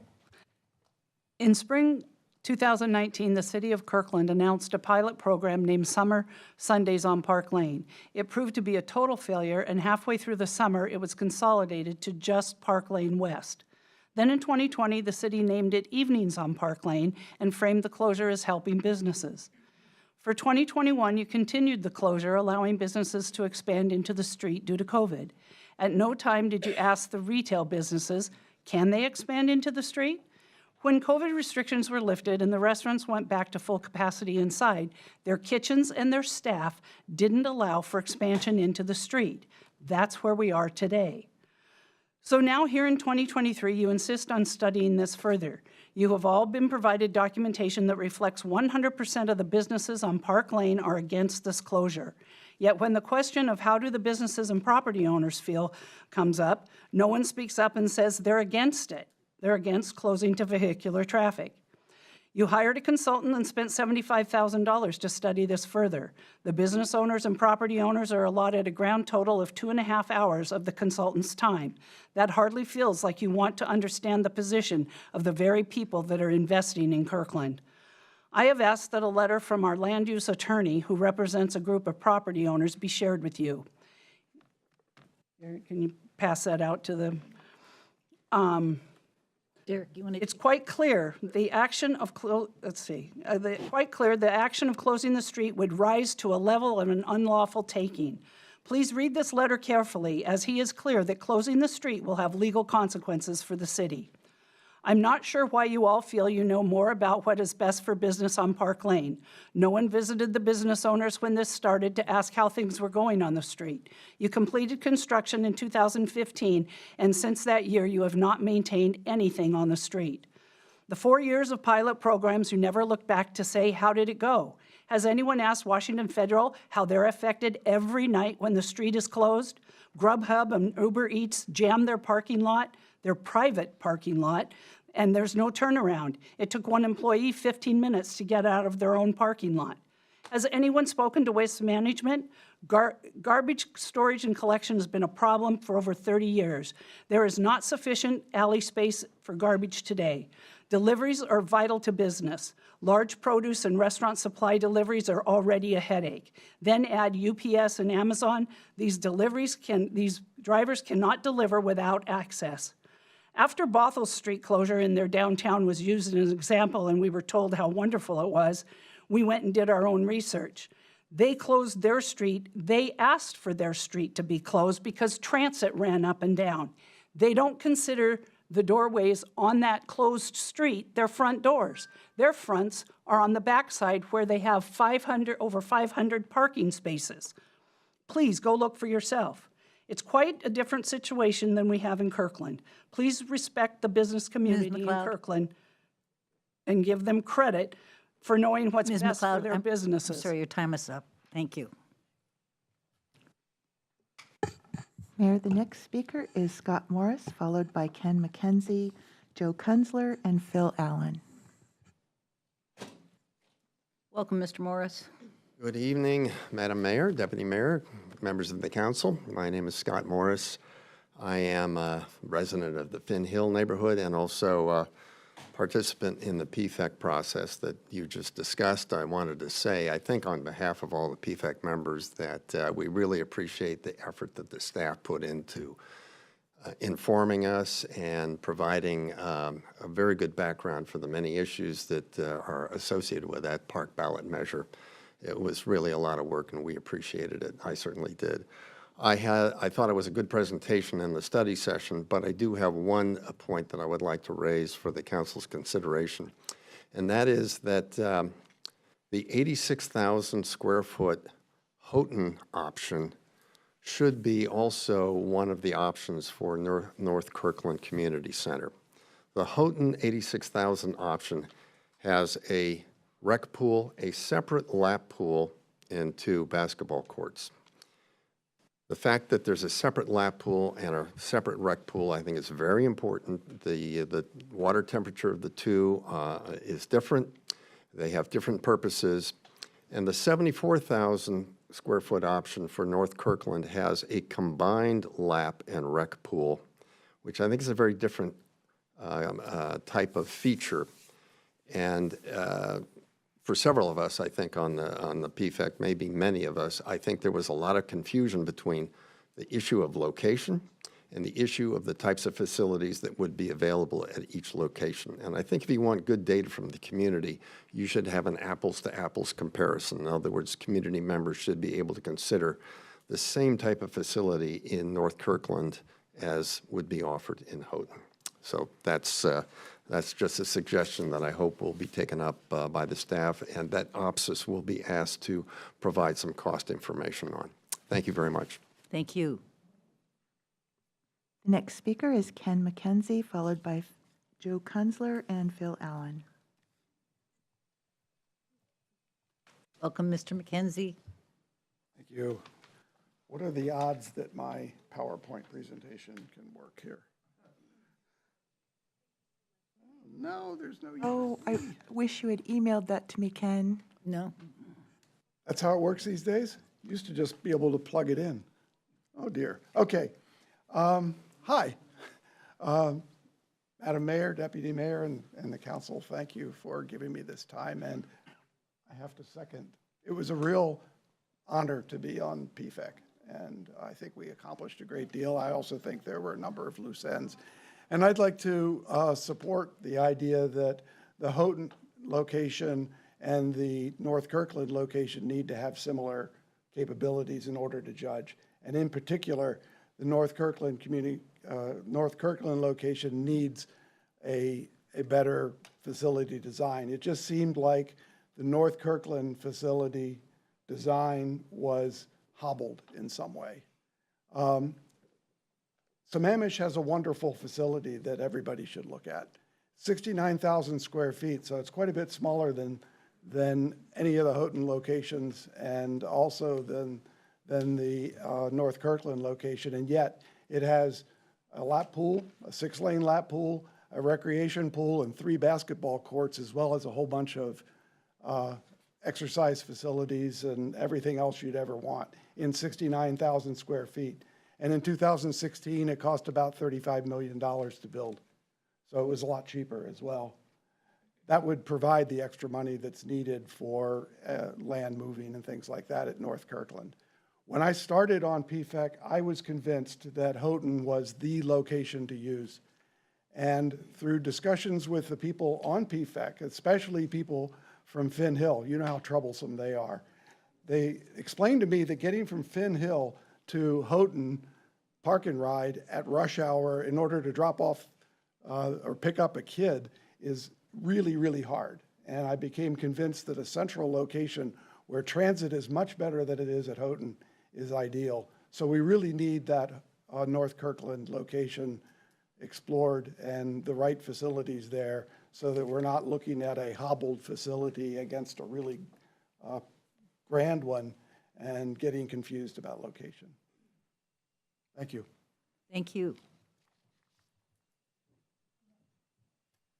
Next speaker is virtual, and his name is Joe Kunzler.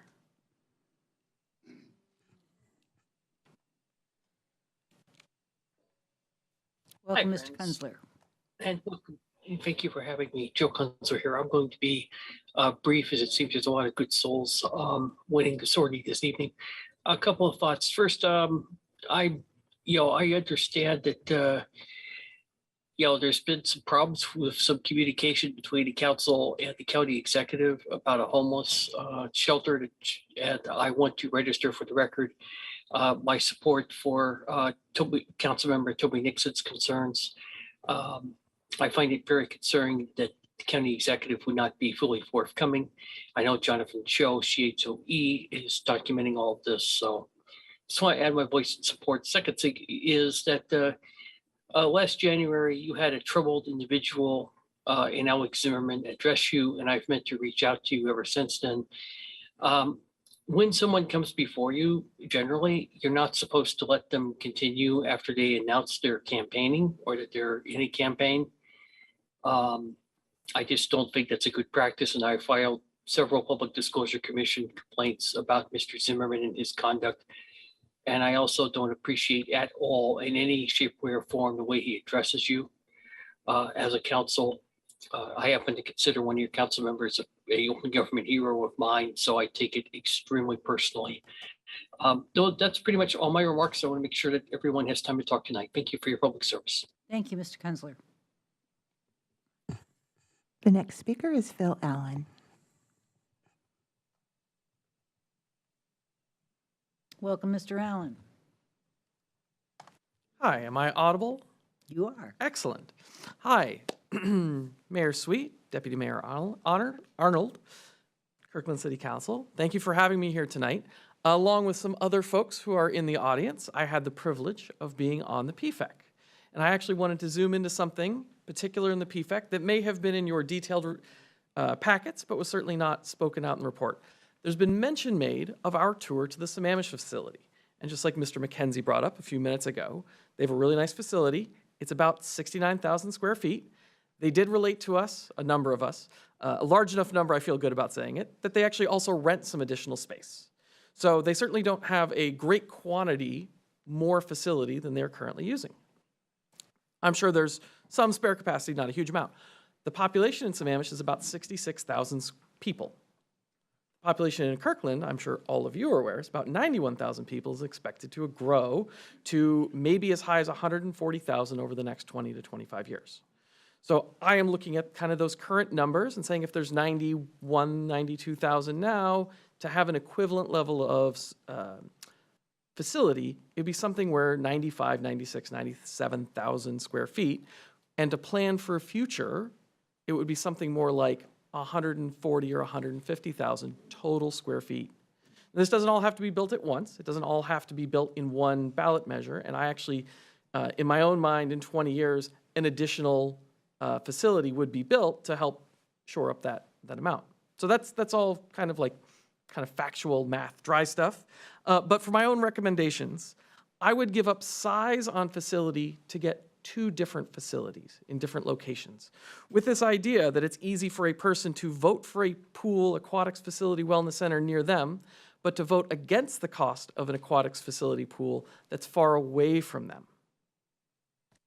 The other thing I would do is I would give up the fanciness of the facility, and I do not know the construction grade that the proposals are at, but I would give up fanciness of the facility in order to get more size, in order to get a better footprint. And if there's a desire to make it fancier later, it's much easier to change the finishes than it is to do an expansion. So there's just a couple of my thoughts, and I thought I would share them with you. I know it's a hard problem because I was in the PFEC room and I don't have access to half the information or concerns that the 7 of you would have. So thank you for listening. Thank you for your consideration. And I look forward to hearing both the council direction and the future for PFEC and the ballot measure as a total. Thank you.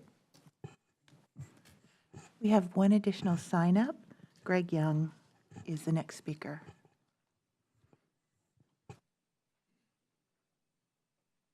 Welcome, Mr. Young.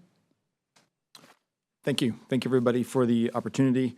I'll go on record saying I'm not perfectly prepared for this, but I'll try my best. I wanted to take a moment to comment on the supportive housing initiative and most recently the topic of background checks. I've, as a member of the community, tried my best to engage, follow through the process, learn about what's going on. I'm excited for Kirkland to be welcoming and create this opportunity. There are many members of the greater community and the county who can need this help and will benefit from it, and that's great.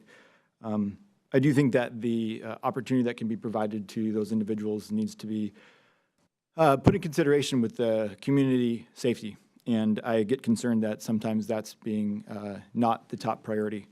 And I urge and beg of the council to really keep that in mind.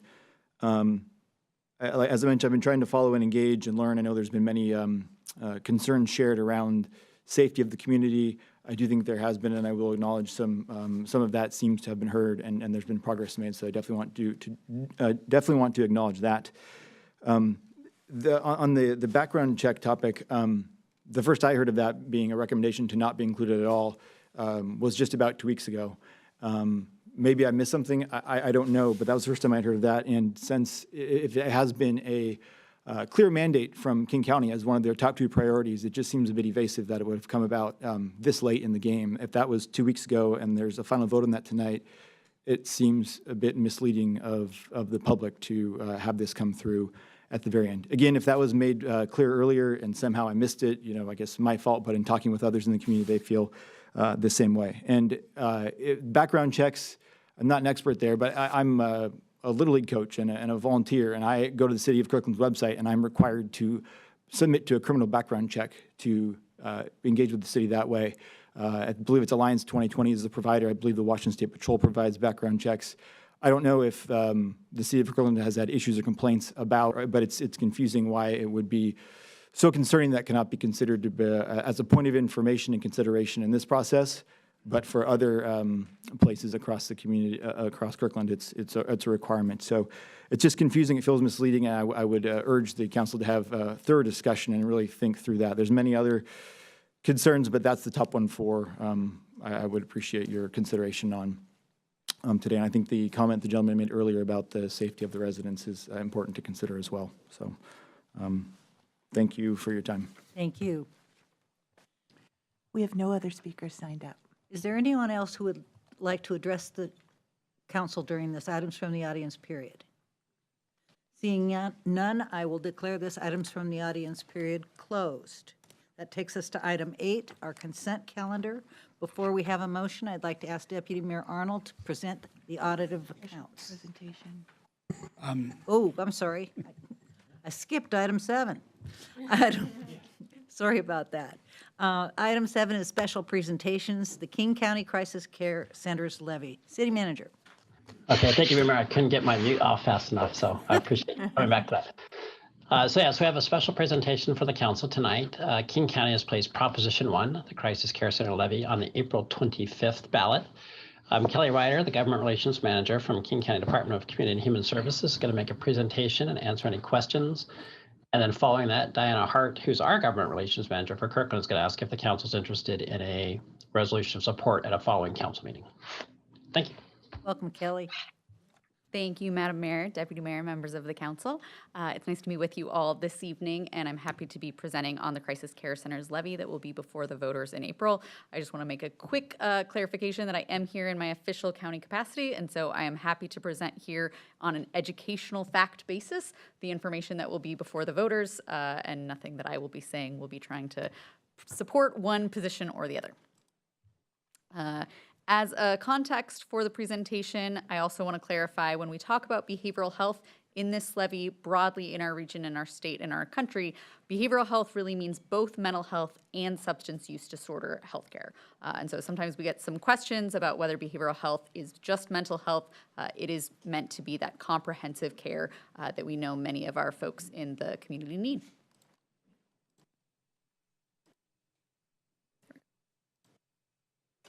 All right, so when the executive proposed the Crisis Care Centers levy back in September of last year, the levy was proposed to address three main problems.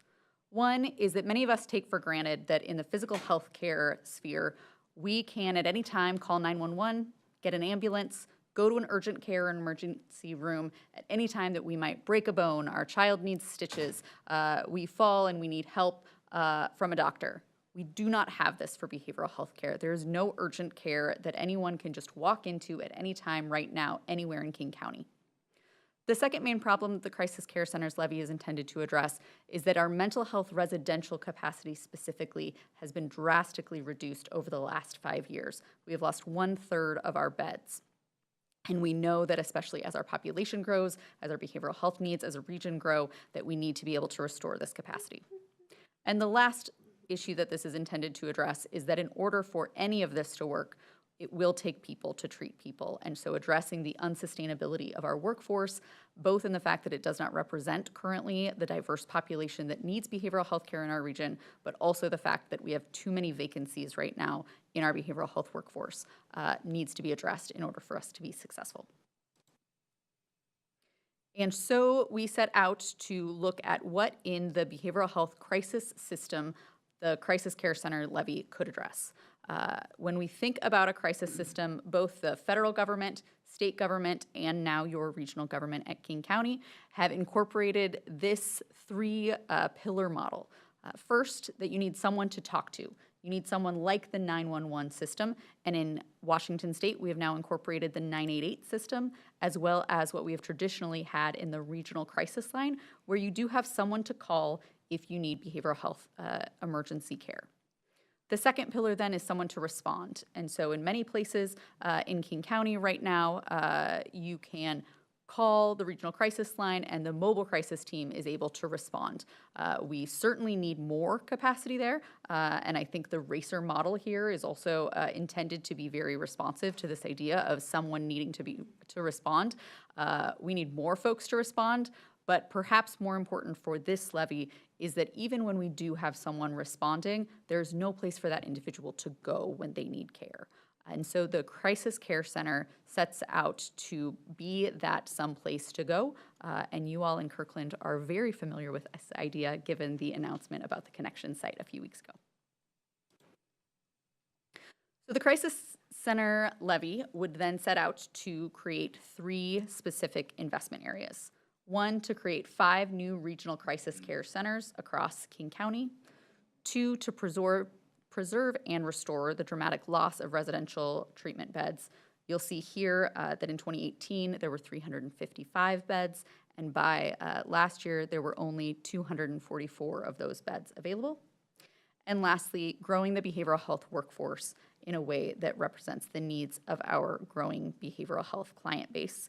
And you can see here at the bottom our representatives of member providers of behavioral health care are now representing that they have doubled vacancies in their staff that they've been unable to fill.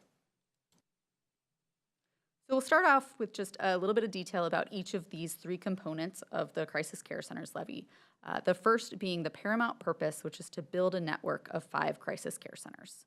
You'll see here a map, and that is because the ballot measure ordinance that is before voters now would propose 4 different regions. One you'll see in the north zone that nicely carves out the city of Kirkland there in the orange area. And then we also have a zone for Seattle, the east zone, and the south zone. So the ballot measure ordinance would require that there be a crisis care center in each of these 4 geographies, and then that there would be a 5th crisis care center in one place across the county specifically intended for youth. Next, what is a crisis care center? So the crisis care centers would provide 4 specific types of care. First, that it provides that urgent care model, that at any time you can come in with a family member, you can come in yourself, or a first responder could drop someone off that needs immediate access to urgent care. And that individual would be able to access care when their traditional provider might be closed, evening, weekends, or any time throughout the week, and just be able to access that care clinician. But the next step is for folks that may need a little bit more time to stabilize, they need a little bit more support, and that's for folks that stay at the 23 hours in an observation type unit. This is a model that's gotten a lot of attention from folks that have traveled to Arizona, certainly Connections being one of the providers nationally that already provides this model of care, but we do not have it right now here in King County. And then the third piece of that is for folks who do need much longer to stay and to stabilize, to be able to be supported, make sure that they have a proper diagnosis, medication, whatever those needs might be, and they could stay up to 14 days. All three of these types of care are intended to be voluntary. These are for individuals who are ready to access care and who can engage in those services.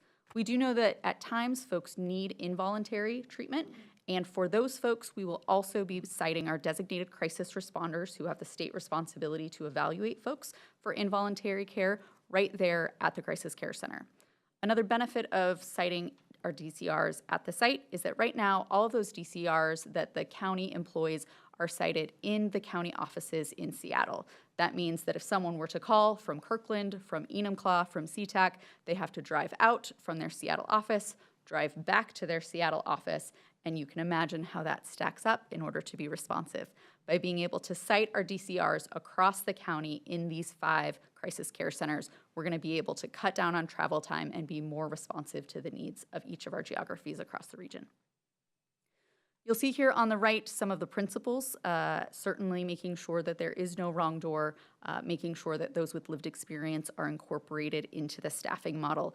And another piece that is applicable for the North King County area is that we haven't distinguished whether this has to be in one single site or in a group of sites. And so we know that there will be, should the Crisis Care Center levy ballot be approved, there will be some existing resources that are present, and we want to make sure that the ballot measure was flexible enough to be adaptive to those existing facilities.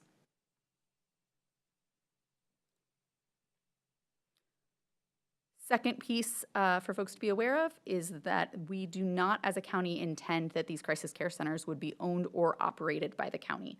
These would be provided by, driven by our provider network, who really is best positioned to understand what specifically their operation needs are, what their facility site will look like, and be able to propose that to the county.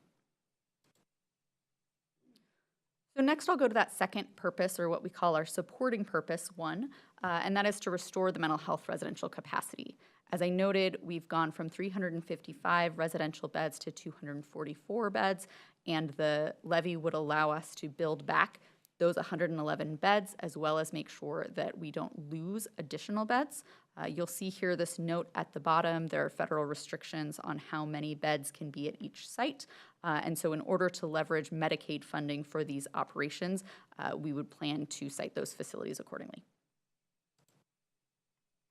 For those who might not be as familiar with mental health residential capacity, just a couple of bullets about what mental health residential care is.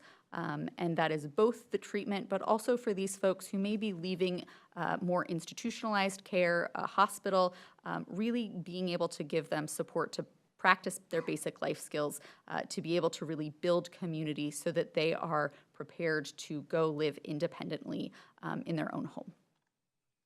The mental health residential care model is fairly adaptive, and so we've got some folks that might stay for 6 months, some folks that might stay for 2 years, but the goal really being still trying to get folks to their own home and living that independent life in recovery.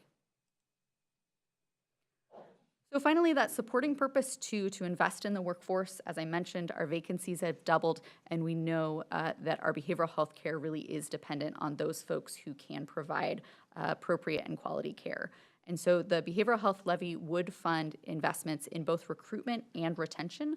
One example right now is that there is an apprenticeship that's been created with some federal short-term dollars to be able to attract folks into behavioral health care provision, to be able to support them through mentorship, through their education costs, and really being able to make sure that the behavioral health care door is open to them as an employee. But we also know that there are folks right now that are leaving really in droves for private practice, for higher paying kind of physical health care or medical care jobs. And so we want to make sure that the community-based care option is just as attractive to them and be able to invest in higher education and other kind of cost reduction options that are going to make sure that they can stay in that sector. Last couple of details, the behavioral health care levy was proposed at 14.5 cents for 9 years. That totals up to about $121 per year for what you'll see is the median countywide household. I'm sorry, I do not have your Kirkland numbers here, but as you can imagine, it's probably somewhere around this Redmond-Bellevue number. The new forecasts for based on this year as well as next year just came out a couple of weeks ago, and so we have seen a little bit of a slight dip in those numbers. The countywide median is now at about $118 per year. And then finally, the timeline, as I noted, this is on ballots for April 25th.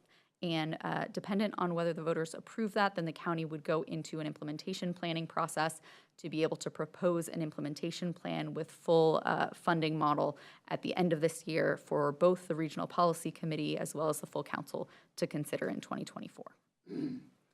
And that is what I have for you tonight. I'm happy to take questions if there's time. Council questions? Councilmember Falcone.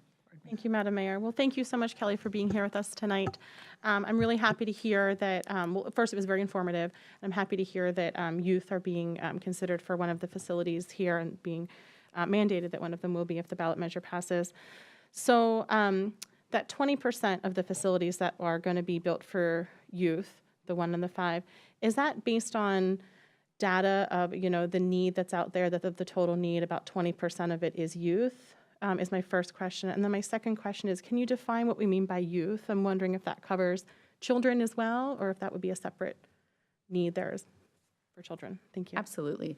A lot of these definitions are still waiting for the implementation plan, so I will just provide that caveat.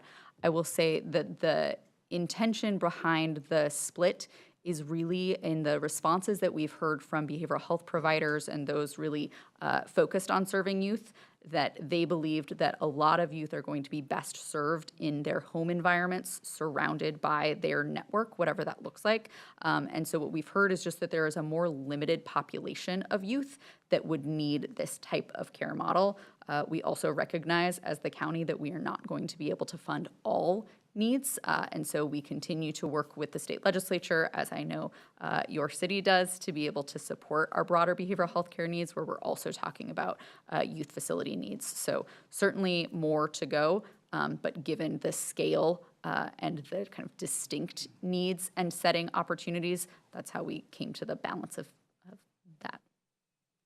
Thank you. And can you define youth? Does that include all ages? Is that just teenagers, or what's that definition? So that's one of the definitions that I don't believe that you will find in the ballot measure ordinance. I'll go back and read it and get back to you. But the goal is certainly to make it as comprehensive as our providers believe is appropriate. There's some licensing restrictions that we're going to have to work through with Department of Health, but really making sure that we're compliant with that licensing framework and then being able to serve as broad of a population as possible in that age where it's not going to be as appropriate for them to be served with other adults. Other question, Deputy Mayor Arnold. Thank you, Madam Mayor, and thank you, Kelly, for the presentation. When the Kirkland City Council last did one of our ballot measures, we had to take affirmative action to exempt the levy for seniors, people with disabilities, et cetera. Does the authorizing legislation for this do the same? It does. Thank you. Super. Any other discussion? Diana. Thank you, Kelly. And then I'm following up with a question of whether you'd like us to return at a future meeting to bring forward a resolution stating the council's position of either support or opposition to the levy. Councilmember Nixon. Well, thank you, Madam Mayor. Of course, we all know state law allows us to do this, but I've consistently taken a position that it's a bad idea for us to take a position for or against ballot measures. And so I would prefer that we did not bring back a resolution for consideration, and would ask you to consider the fact that unless we do a special meeting, the earliest opportunity to do this would be April 4th. And the voting period on this starts on April 7th. So the opportunity for it to have any influence on people's votes would be extremely limited. So I would prefer no. Thank you. Councilmember Falcone. Thank you, Madam Mayor. I'm going to go ahead and put a motion on the floor. I move that we ask staff to prepare a resolution to be brought to us at our next regular meeting for council to consider taking a position on King County Proposition 1, Crisis Care Centers levy on the upcoming April 25th, 2023 special ballot. Second. Moved by Councilmember Falcone, seconded by Councilmember Curtis. Do you want to speak to your motion? Sure. Thanks, Madam Mayor. I don't have any remarks prepared, but I just want to say this is certainly in line with our values and the direction that we're going as a city. It certainly goes hand in hand with a lot of the work that we're doing around behavioral health crisis response. And so it seems natural to me that we should support the work that King County is doing. And you know, we've partnered with the county on these efforts. We're continuing to partner with the county, and I think it would be beneficial to our community. And I think it's important that we demonstrate our support for those most in need in Kirkland. Thank you. Thank you. Councilmember Curtis. Councilmember Falcone said my notes. Deputy Mayor Arnold. Thank you, Madam Mayor. I would also note, as we consider this resolution, we'll have an opportunity for both pro and con campaigns to make a presentation, have a public hearing, hear from the community on this. And because this is an April 25th special election, I think that is a community service that will help both not only inform our decision, but help the community. So I'm in favor of doing this at our next meeting. Thank you. Thank you. Councilmember Black. Thank you, Madam Mayor, but actually Deputy Mayor just answered my question. Thank you very much. In which case, I'm going to throw my support to this as well. As the city who is leading the county in this work, I don't think we have any options. I understand Councilmember Nixon's resistance to this as a standard, but I think this is one that is very important for us to raise our hand right away. And if I may, I would just emphasize, I support the ballot measure. I know. I just consistently oppose having formal resolutions for or against ballot measures. Thank you very much. So it's been moved by Councilmember Falcone, seconded by Councilmember Curtis to move forward with a letter of support. Is that what it was? Resolution in support. All those in favor, please signify by saying aye. Aye. Aye. Opposed? No. The motion carries. Thank you.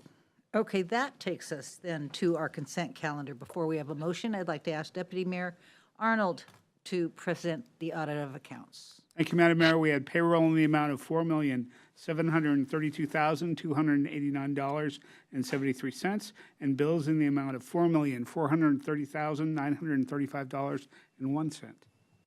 Thank you. Can I get a motion to approve the consent calendar? So moved. Moved by Councilmember Curtis. Seconded by Councilmember Falcone. Discussion.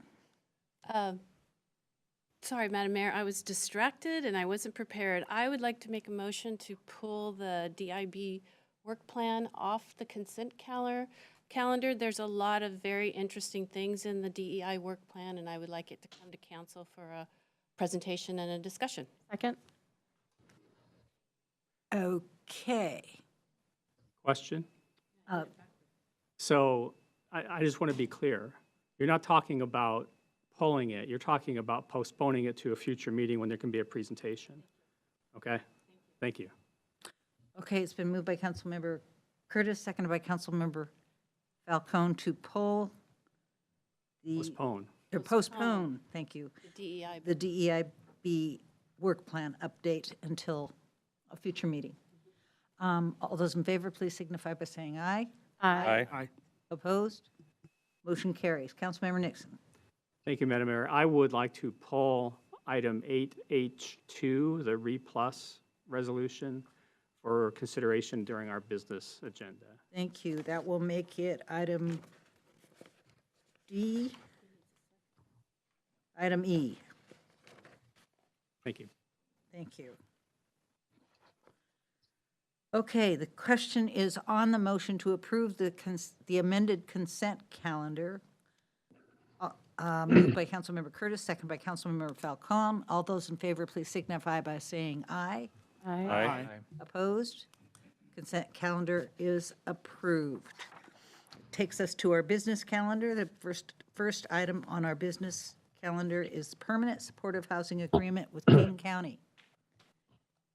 Did you want to say anything, Council, or City Manager? Well, I just want to go ahead and introduce Deputy City Manager Jim Lopez, who along with Darcy Eilers has been working very hard in partnership with King County to bring this item for council action. We are hoping tonight, after nearly a year of very thoughtful discussion and outreach to the community and work with our King County partner, and we're looking for final action tonight should the council be ready to do so. So with that, I will turn it over to Mr. Lopez. Thank you very much, City Manager, Madam Mayor, Deputy Mayor, and Council. It seems like just yesterday it was March 2022, and we were here for Resolution 5522. So thank you. Very pleased to be before you tonight, once again with a lot of gratitude and appreciation for Assistant City Attorney Darcy Eilers, who has joined us via Teams, and Andriana Campbell, our kind of core team on this really important work. I'd also like to recognize Leo Floor and Kelly Ryder, who are here tonight. Thank you both for coming to help answer any questions as well. So with that, we'll jump into the presentation. A very focused presentation, Madam Mayor, to perhaps bring to a decision of the council for this important work. So we'll structure the presentation around the recommendation tonight and perhaps a brief background. I think I've given that background several times, so we'll move quickly through that. A different kind of background for Section 2, background screening, which is really the fundamental issue we're here to talk about tonight. We have a few housekeeping, just two changes we would like to bring just to make you aware of, and then next actions. And I do understand there may be some amendments tonight, so here on the next action section is where we would address that. So next slide. So for the recommendation, we recommend that the council consider final draft agreement with the option to approve a resolution that we have prepared in your packet, Resolution R5538, which would authorize the city manager to execute the proposed agreement, this package of agreements. Now, we have updated the draft agreements consistent with my March 7th presentation, where we focused on the screening process, and we kind of read the council's reaction to that presentation, and thank you, Director Floor, as kind of using the council's screening process as the foundation to the screening process itself. So if there's going to be changes to that, we're going to start with this kind of behavioral health model, this kind of comprehensive model that the county put forth. What we are going to do in tonight's presentation is go over some of the changes we made to that county screening process based on Director Floor's comments and feedback from the council. The actual documents in the packet are clean documents. They don't have strike and edits, so we put the strike and edits in my memo, and the strike and edits will show up here in the presentation. And of course, once I go through all that, we are prepared to respond to any amendments to the screening process. Next slide. By way of quick background, we have been working with the county and the community, and thank you, community. The community has been very much engaged in this process for some time now. A really great overview of all of that work can be found at our website. You just type in the search bar Health Through Housing, and you'll see a timeline and a lot of the documents and all of the work we've done. So I'm going to direct folks to that and move to the next slide. It is a pretty comprehensive body of information. Now, I've used this slide several times because I think it helps to bring simplicity to some complexity. What we're talking about tonight is in the dotted red box, the permanent supportive housing agreement and a services agreement of which the county would be obligated to use in substantially similar form. We're very grateful to the county for this. This has been a very upfront, transparent process. I don't know that they've ever done it like this before, but what we're trying to do is give the community very clear guidance as to what we're doing, and we're trying to push the decisions forward so that the council has input into those decisions. For example, like the screening processes we're talking tonight. We've worked with the county to do that so that we can get it done early and then move into the work that needs to be done in the future. The PSHA, the Permanent Supportive Housing Agreement document, and the Services Agreement document reflect on the operator selection, as you can see in the graphic. It has code of conduct language, community relations plan, safety and security plan, good neighbor agreement. A lot of the things the community has been asking about, you could see in this body of work. So we're very proud of that, and we urge folks to read through that. And once again, we don't show legislative changes, so let me go through in the following slides exactly what changes we made to the county's proposed screening process. Next slide. And here that would be. Next slide. So at the March 7th council meeting, we clarified review that the state and national sex offender registries would be completed by the King County Sheriff's Office. This was very important to staff. We needed to make sure that that database, which is the most comprehensive database, would be used. The county also named the behavioral health databases that would be used for further screening to potential residents. This is very important because this is where I think the council saw the details and the comprehensiveness of the behavioral screening process, which is its behavioral health screening process, which is it has come to be known. There's credibility in those details. I think the county has some edits that they would like to make to that in our screening process. So I don't think they're fully substantive. I'll let the director speak to them. But for the most part, what we have done here is added that language in the county's screening process in this document so the council and the community can see that. Now, the next few slides are going to outline where in the PSHA, the Permanent Supportive Housing Agreement, we have made the changes that I just discussed. So next slide. First, you can see in section 3A5 that we are not allowing the delegation of duty to include the sheriff's office. The sheriff's office has to do the work. So that's a key add from the presentation. The second key add is that the King County Sheriff's Office needs to be involved from the beginning. They need to review the applicants first and foremost. They're going to do it with their own screening, which is a more comprehensive screening, and that includes the National Sex Offender Registry. So together, the Washington Sex Offender Registry, the Public Registry, and the National Sex Offender Registry through the King County Sheriff's Office is what we had hoped for, and that is what the county has agreed to. So that is now in the agreement. Next slide. We have also included, as I noted, all of the databases that the county will use to do this very comprehensive behavioral health screening. We feel there's real credibility here as you go through these databases. I do understand there is a proposed edit to this, but substantively, we feel very comfortable bringing this level of detail to the council and the community to show just how comprehensive this behavioral health screening process is. So we added that in the PSHA under section 3, subsection small c 2. Next slide. So with that, we've made 2 housekeeping modifications. Next slide.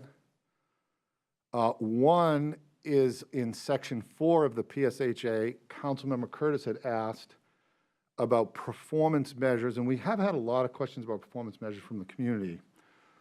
The county has agreed to work with the city to incorporate those types of performance measures, positive performance measures. We have a robust list of performance measures already in our agreement. I think Councilmember Pascal asked about performance measures as well.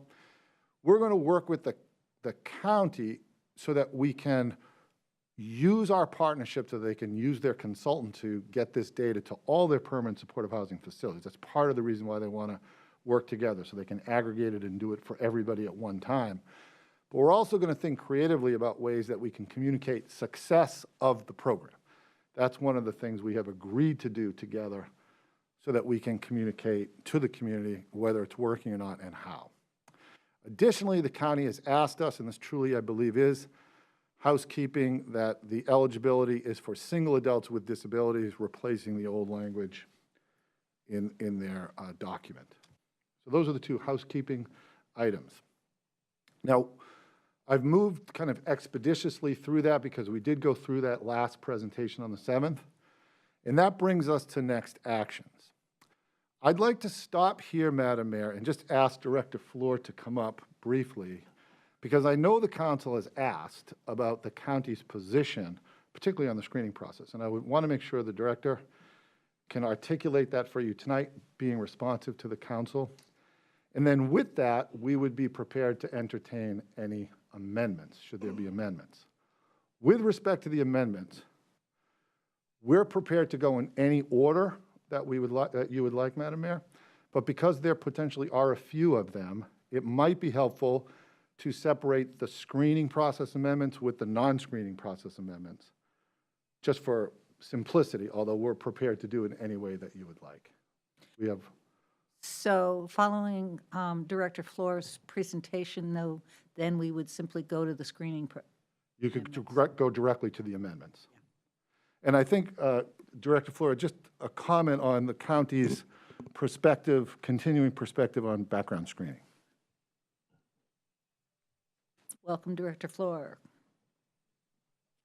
Thank you, Madam Mayor, Mr. Deputy Mayor, and members of the council. I was grateful for the opportunity to present at the last council meeting and wanted to follow up today with a little bit more information on the concept of background screening, what the county has proposed, and how we believe it fits the overall goal that we've heard articulated that we agree with, that everyone within and around the facility should be safe. I think that's uncontroversial, and I think the question that we discussed at the last meeting was what is the most effective way and the least discriminatory way to achieve that shared goal. Right now, as it is currently proposed, there is at least a 4-step and potentially a 5-step screening process that we have all agreed to in substance, although the council has yet to make a formal consideration. So first, a person who would be referred would have to be referred from somewhere, and Councilmember Curtis made this point, but I have the data to substantiate it. The average amount of time that will elapse between a person being initially screened and then placed in permanent supportive housing in King County right now is 236 days. During those 236 days between their initial screening and then their referral to housing, they must stay engaged with the provider that did the screening. Whatever screening that provider did in order to bring that person in, our agreement contemplates that that would be applicable in the first level of screening that would happen. And the county has agreed to consider that information if it's provided. The second level of screening, as Deputy City Manager Lopez mentioned, is that all residents will be screened by the King County Sheriff's Office to identify whether or not they have been convicted of and carry any of the registration requirements for sex offenses that already under state law make it illegal for them to reside within a community protection zone. And we believe that that is uncontroversial as well. The third layer of screening that we have already agreed to is that we would then, using counties' access to databases, apply and can consider ourselves the person's entries in the behavioral health database, what we call the ECLS database, also the homeless management information system. We believe that those two databases actually have the tightest nexus to being able to meaningfully determine whether or not or what types of behaviors we would expect to see from a person when they are residing within a facility. The one administrative change that Deputy City Manager Lopez mentioned is we would like to place the reference to the core system with the reference to the Medicaid system. And what that does is it puts it behind a consistent with data use agreements. We do have to make sure that we're monitoring and adhering to the data use agreements that we have in place with the core system. But the core system is not where you will find behavioral health data from a particular person. The final layer of screening that we have already agreed to is that a person would then have to sit within a provider and conduct an interview. So we are now, in that interview, the purpose of which would be to sit down, determine whether or not the services at the facility would be suitable for the person. And so depending on whether or not the initial referring provider, on average, almost a year ago, will have done a criminal background screening of their own or not, or whatever screening they do, we are either at 4 or 5 layers of screening. What I presented last week was that the introduction of another level of screening, which would be a broadly applied criminal background check, we believe is less effective than the process I have just described, carries the substantial risk of additional discriminatory effect, which is a position that even the department at the federal level of Housing and Urban Development has supported, and that we have a more effective, less discriminatory way of achieving that same level of safety. So it is the county's position that to then apply that additional layer of screening would constitute a barrier that begins to detract from the ability of people to access the housing who need it without enhancing the safety that would be afforded by the facility and imposing the additional, at least potential discriminatory effects that come with the use of that third-party criminal background screening.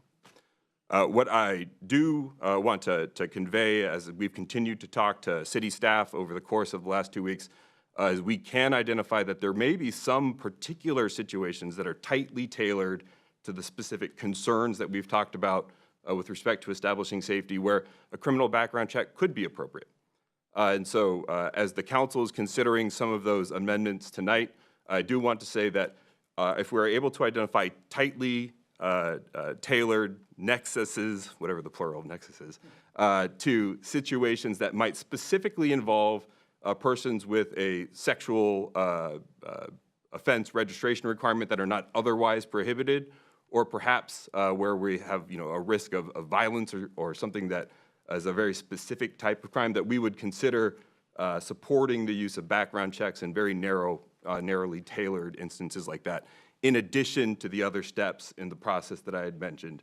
And again, I believe that the council has the question before it of how to balance both the question of access, effectiveness, and safety, and what we have proposed and would support, we believe does balance that in a very finely tuned way so that we are getting people into permanent supportive housing. We are mindful of the fact that people continue to pass away without housing in our community by the hundreds every year. And this is a way that we believe can move forward and support safety for people inside the building, who work at the building, and just as importantly for the community that works around the building. Subject to any questions, that concludes what I had to say, Madam Mayor. Council, any questions? Thank you very much. Pardon me. Thank you very much for that. So thank you, Madam Mayor. So I thought it was important that the county express their view. And with that, I turn it over to you, Madam Mayor, for potential amendments. Okay. We have had a lot of discussion with regard to, not discussion, but we've had a lot of sharing today with regard to potential amendments. So I'm simply going to pick the first amendment, and I'm going to have Councilmember Pascal start out. I assume we need to move the resolution first, correct? We can do that first. You want to go ahead? I'll move Resolution 5583. Second. It's been moved by Councilmember Pascal, seconded by Councilmember Falcone. Discussion. Councilmember Pascal. Well, thank you, Mayor. Definitely appreciate all the input from the community over the last weeks and months. A lot of varied opinions, and obviously this has been a difficult conversation, challenging discussion. And thank you, Leo, for sharing some of your thoughts today. I think the one thing that you said that I think's resonated strongly through what I've heard is that we share the same goals, and that's serving those in need and having safety at the forefront. So based upon that, I do want to offer an amendment, and and then I'll speak to it if there's support. So let me bring it up. So the purpose of this amendment is to require the county or designee to perform criminal background checks on a subset of prospective residents who either have been convicted of sex offenses but are not entirely ineligible from residing at the facility through the existing restrictions, or have been determined during the county screening process to have past violent behaviors. So let me read this. I move to amend the permanent supportive housing agreement attached as Exhibit A to the pending resolution 5583 at E-page 759, Section 3, subsection C, by adding a new subsection C3 and renumbering the subsequent subsections, with the new subsection C3 to read as follows.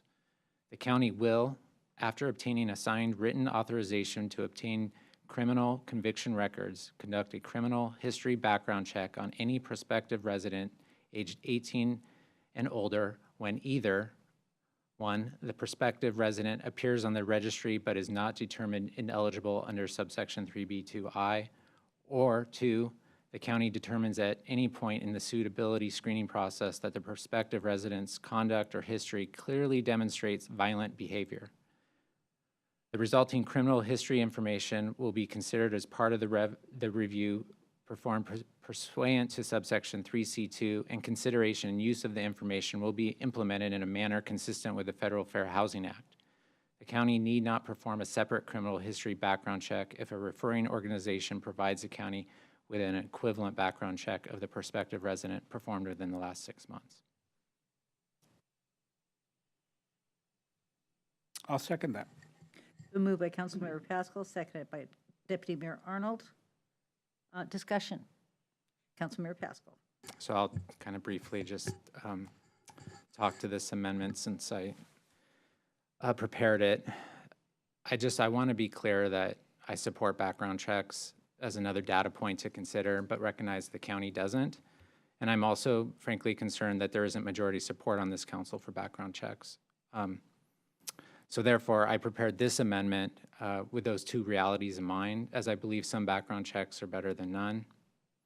I want to be clear that I recognize that the criminal justice system may be skewed by institutional bias. However, I don't believe the response then is not to conduct background checks, nor do I believe we should disregard information that can be obtained from that information, such as a person's history of violent behavior toward people.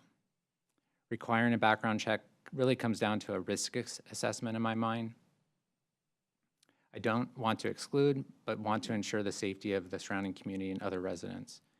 So I really see that this would provide additional information that can be considered during the screening process. So therefore, this amendment essentially threads the needle and introduces specific criteria when a background check is required. In other words, it contains a threshold analysis and recognizes there are some individuals that we absolutely need to learn more about. It focuses on those individuals with sexual assault convictions and those individuals that have demonstrated past violent behaviors. My understanding is that this amendment has the support of the county. So I urge your support. Thank you. Further discussion? Question is on the motion to accept, Councilmember Black. Thank you, Madam Mayor.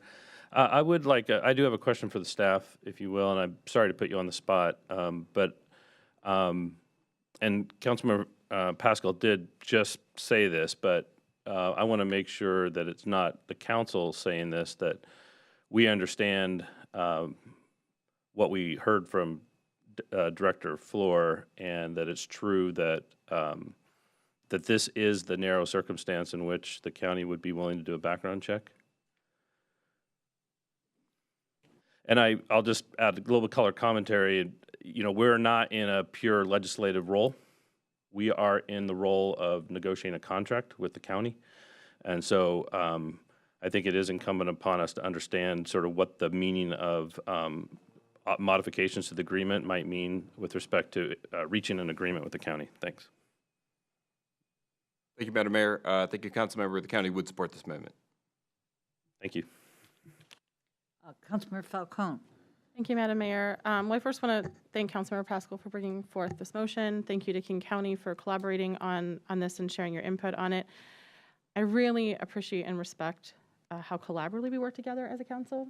I think that's really being demonstrated here tonight, and I appreciate all the public input, as some of my colleagues have shared. as well as stakeholders and community members that have shared these thoughts with us over the past year or so. These issues are not easy.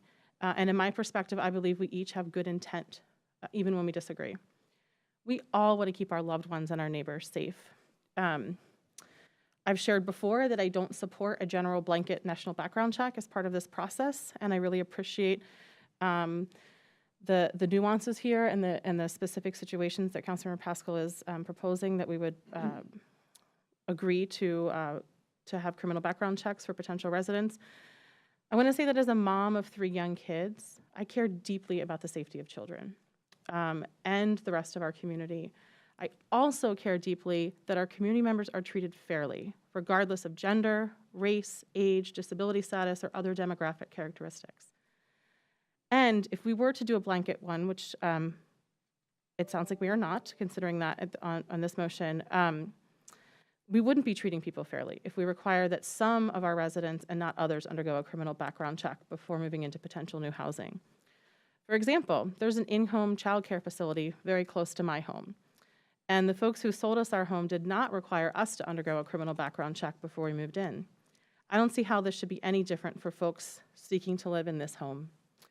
The only difference I see here is that future residents of this building are disabled and/or older and have experienced being unhoused. So requiring a criminal background check is not in alignment with our values of equity. It would be quite the opposite. That said, I appreciate the compromise here with Councilmember Pascal's motion tonight, and so I will be supporting it. Thank you. Thank you. Further discussion, Councilmember Nixon. Thank you, Madam Mayor. My thought had been that Councilmember Pascal's proposed amendment would be a fallback position if a stronger amendment requiring universal background checks had failed. And so I want as many background checks as we can get. And I think it would be most fair for everyone to have a background check. But I won't vote no on this because I think a stronger one is needed. I will vote yes on this. I will still propose the amendment that I have sent out earlier today and would like it to be considered. If they both pass, then we will have to resolve the differences between them. And so that would be an additional task that we have set up for ourselves as a result of not doing the strongest amendment first. But I'll support this, but I don't think it goes far enough. Thank you. Thank you. Any further discussion? The question is on the motion to approve the Pascal amendment as presented. All those in favor, please signify by saying aye. Aye. Aye. Opposed? The motion passes. Any further amendments? Councilmember Nixon. Thank you, Madam Mayor. I would like to move the amendment number 2 that was distributed earlier today. We can bring that up, I think. Thank you. Oh, this says, there we go, amendment number 2. So what this amendment would do, I'll explain it first rather than just read the text, is require a criminal background check, a report on every prospective resident. But it would not be screening. There would be no automatic disqualification of someone as a resident as a result of this background check. The background check would be provided for consideration as part of the suitability review. There would be no bright line that says if you have a certain level of violent crime in your background that you are excluded from the facility. But it would be information, and we need to remember that the agreement already has language that says criminal background information will be considered if it's available. But it can't be considered if it's not available, so we ought to make it available. So that information would help improve the safety of the residents and the staff of the facility by having the staff be aware potentially of previous violent criminal acts by a resident. It would also help to craft programming for the individual residents based on their background, based on their lived experience, that directly addresses the situation they are in their life. And if there's no information about someone's previous criminal background, there's no way to address that in the program that they receive. And so I move the adoption of the amendment as currently shown on the screen. Thank you. Moved by Councilmember Nixon, Second. seconded by Councilmember Pascal. Discussion, further discussion from Councilmember Nixon? Discussion. Question is on the motion to adopt amendment number 2, introduced by Councilmember Nixon. All those in favor, please signify by saying aye. Aye. Opposed? No. No. Motion fails. Any additional amendments? So there may be some additional amendments that don't involve screening. Correct. Can we move on to additional amendments that don't involve screening? Councilmember Nixon. Yes, thank you, Madam Mayor. I have 4. The first one, my amendment number 1, is a simple clarification of the language in section 2A. The way it was written before could have been interpreted as the city is required to concur in the county's selection of a provider. And I simply wanted to make it clear that the city has the discretion to concur or not to concur in the county's selection of a provider. And I discussed this with staff. They agree that was the intent. And so this is simply clarifying what was already the intended understanding. So a motion from Councilmember Nixon on amendment I number move 1. adoption of this amendment number 1. Second.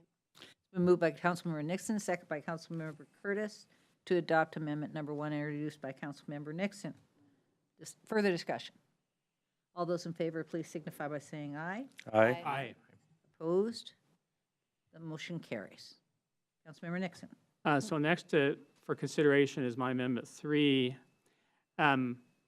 As we all know, there was some amount of controversy over the process by which the La Quinta site was selected.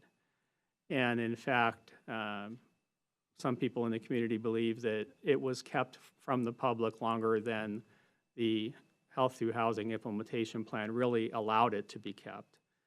And we wanted to ensure, to the maximum degree possible, that the process for considering any additional sites for permanent supportive housing through the HTH program in Kirkland would precisely follow the steps in the implementation plan, so that the public would be involved and have an opportunity for input before a site is selected and a contract placed on the property.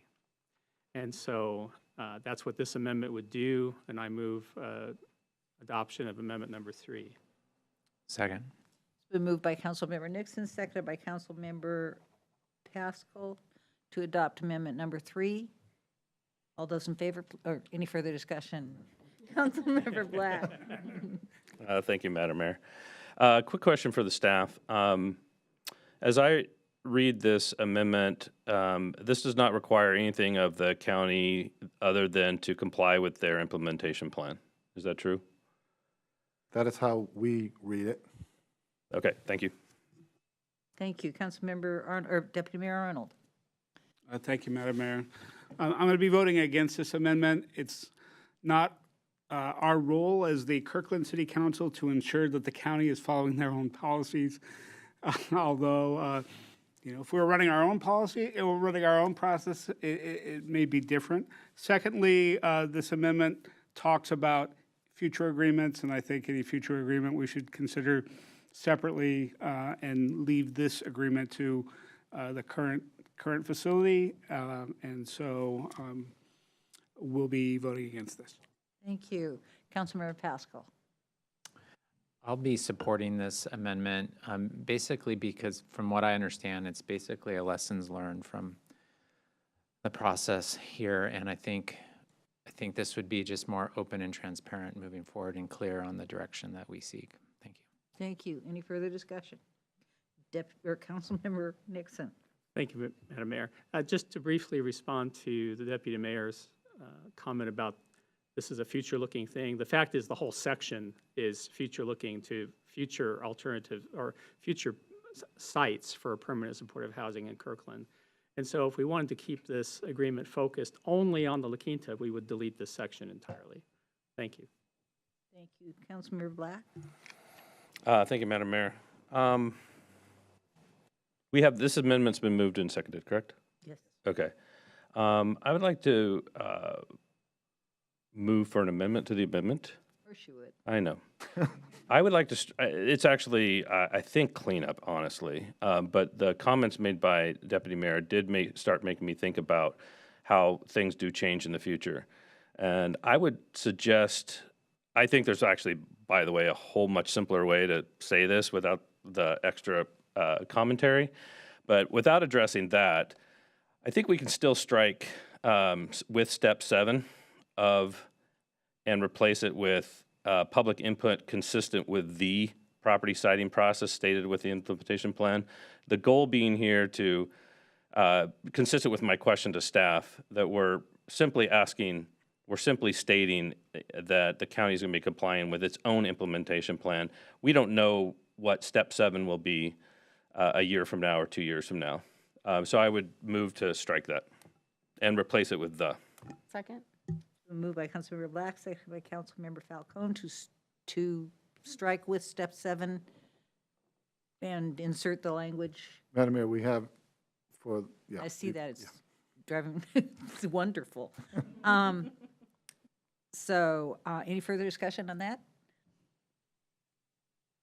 Question is on the amendment to the amendment. Moved by Councilmember Black, seconded by Councilmember Falcone to change the language to what is before us now. All those in favor, please signify by saying aye. Aye. Aye. Opposed? Motion carries. So the question is now on the original amendment, moved by Councilmember Nixon, seconded by Councilmember Pascal, to adopt amended amendment number 3. All those in favor, please signify by saying aye. Aye. Aye. Opposed? No. Motion carries. Was that, I think the motion carries. Deputy Mayor Arnold. And me. I was a no. I know. Councilmember Nixon. Thank you, Madam Mayor. And the last amendment, my number 5, is very simple.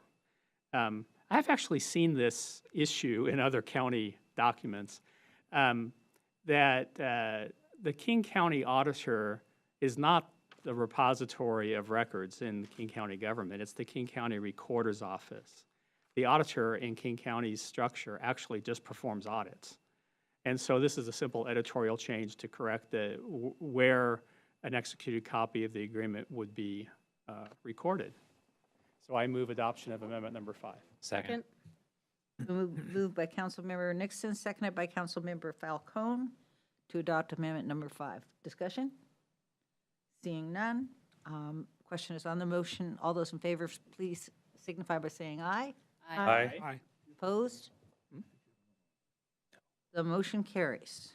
Any further amendments for discussion? Oh, I do have another one. I skipped over one of my own amendments. I'm watching. Thank you. I appreciate that. Okay, amendment number 4. When I first read through or my most recent review of the agreement, it talked about the agreement terminating when the facility is no longer used for permanent supportive housing. But that seemed to me to be a pretty vague statement, and that different people could have different interpretation of what it means for the facility to no longer be being used for permanent supportive housing.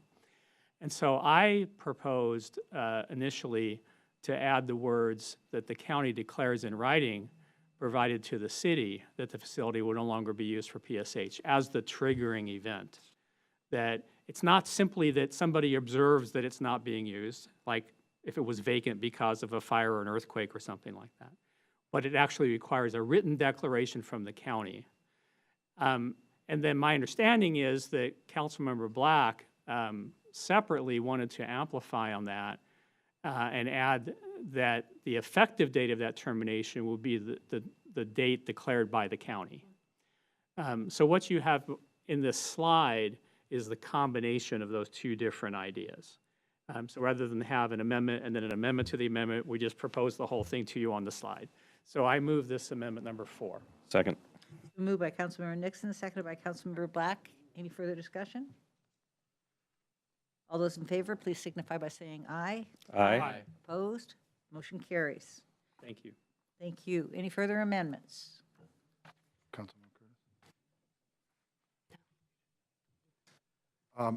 Mr. Lopez. Madam Mayor, thank you. With the permission of the mayor and the city attorney, I thought we would call up the slide by which the county has asked for our staff presentation to be amended. Now, I think we would do this by a motion, city attorney, if it is agreeable to the council. But Director Floor, I was wondering if you could come up and explain some of these changes. I think they are consistent with Director Floor's earlier statement that they want the core database to be in the medical claims database section. And I do think you might want to speak to case management and behavioral health as well. Absolutely. Thank you, Madam Mayor. The two changes in this section, first, it would shift the core database, which again is our non-behavioral health database, into the section that requires the adherence to data use agreements. And that's something that's necessary for us in order to deploy the data for this purpose. And then the second is to clarify that it would be a provider conducting the intake interview. This replaces a previous version of the very specifically named behavioral health provider, which I think gets into a specific licensure requirements. And we instead here would contemplate that it might be another case manager, for example, of a provider. And so those are the two changes that we have requested of staff. Thank you. I need a motion. Madam Mayor, I move that we, I'm at a loss for words right now, I'm very tired, sorry. I move that we amend as King County is requesting on the screen. Second. It's been moved by Councilmember Falcone, seconded by Councilmember Black. Any discussion? All those in favor, please signify by saying aye. Aye. Aye. Opposed? The motion carries. Mr. Lopez. I'm not sure if you'll see me here again on this topic, so thank you. I think we've accomplished a lot with this, and I really appreciate everybody working so hard on it. Councilmember Falcone. Have we voted on the initial motion to Resolution. adopt the resolution? Good point. So the question is on the original motion, moved by Councilmember Pascal, seconded by Councilmember Falcone, to authorize the city manager to sign the agreement. I think it's Resolution 5583. As amended. Resolution 5583 as amended. All those in favor, please signify by saying, yes, sir. Perhaps some closing. Certainly, offered some closing closing comment. discussion. Deputy Mayor Arnold. Thank you, Madam Mayor. This has been a long process, and we've worked very hard as a council to balance the needs of having the most successful, having a successful facility in the location of the former La Quinta Inn, based on the things that we've been hearing from folks that work in this space, not only in the county, but within our own community around the folks that run safe parking and the shelter at Friends of Youth, and the information that we're getting from how the county goes and does us, balancing that with community concerns that we've heard. And what you see out of this process is stronger than what is within the agreements of other communities. And I think strikes the balance of saying, how do we get people off the street and into homes, which is the goal all of us share. And so I'm glad to be able to, and proud to be able to get to this point where we are moving forward to help people. Thank you. Thank you. Any further discussion? Councilmember Nixon? Thank you, Madam Mayor. I agree. I think that we got to a good place. I know that there will be people in the community who are not satisfied. But I would like to remind everybody that this is an important milestone, but the process is not done. That there is still the working out of the agreement with the provider, or the provider selection, the working out of the agreement with the provider, the adoption of the code of conduct for residents, all of which we will have input on and which the community can continue to have input on. And then even after the facility is opened, there will be continual reports that we receive about how well it's working. There will be a community liaison where people who have concerns can raise them and have them addressed. And if problems arise down the road, they can be considered and corrective action taken. Like everything else that happens in government, nothing is ever truly done. We always can come back and work on it more to refine it and make it better. So I will be voting yes on this and expect to be actively involved for some time into the future. Thank you. Thank you. Councilmember Black? You've told me in the past, Madam Mayor, to not fight you on the order, so I'm going, but I'm pretty sure Councilmember Falcone was first. I was just going to riff a little bit off of what my colleagues have just said. I negotiate contracts for a living, and one of the biggest mistakes we can make is thinking that we're done when we sign the contract. That's when the work begins. And so I would just, to the entire community, everyone who's expressed enthusiasm for this as an important solution to the continuum of care, for everyone who's expressed concern, I just remind us, staff, everyone in the community, that the real work begins when we welcome our new neighbors to this facility. And there's so many opportunities that we have. We've talked about it before, but I just want to say it again. There's so many opportunities we have as a community to come together and welcome our new neighbors. And I think that's as important as anything we put on paper in the contract. So not that the contract's not important, it's just equally important as what we do and how we behave as a community. So thank you. Thank you. Councilmember Falcone? Thank you, Madam Mayor. Well, I really appreciate and echo the comments of my fellow council members, so thank you for that. I also do want to acknowledge that this is a significant milestone. I'm hopeful and appreciative that our chronically unhoused and disabled community members will have a future permanent home in this building with the services that they need to lead a successful and a fulfilling life. So thank you so much to King County for your leadership on this effort, for choosing to involve the city of Kirkland in this effort in partnership, and for working with us to come to an agreement that considers and balances the many different points of view within our community. A huge thank you to Deputy City Manager Jim Lopez and Assistant City Attorney Darcy Eilers for your hard work and dedication on behalf of the City Council and the people of Kirkland. And thank you to all of our stakeholders and community members who have engaged with us over the past year plus during this process. Kirkland, I mean, we say it all the time, it's a little cliche, but it's true. This is why we say it so much, that Kirkland is a really, really special place to be.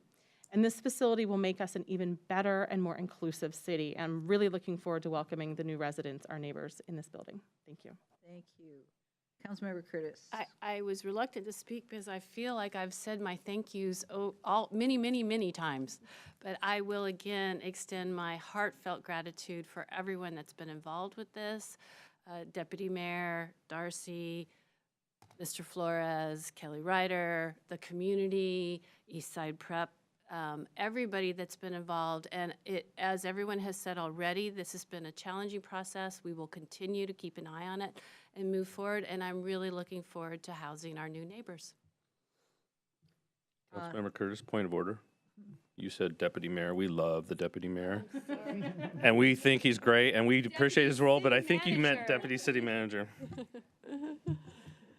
Okay, and I'll just finish it off with, thank you all.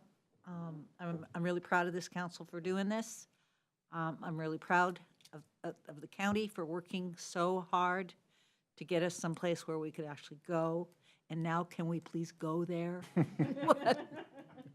Thank you so much, and thank you, Jim. Thank you, Madam Mayor. Thank you, Council. Okay, do you want to take the break now? I figured that might be the case. Oh, the vote, sorry. Question is on the motion to adopt Resolution 5583 as amended.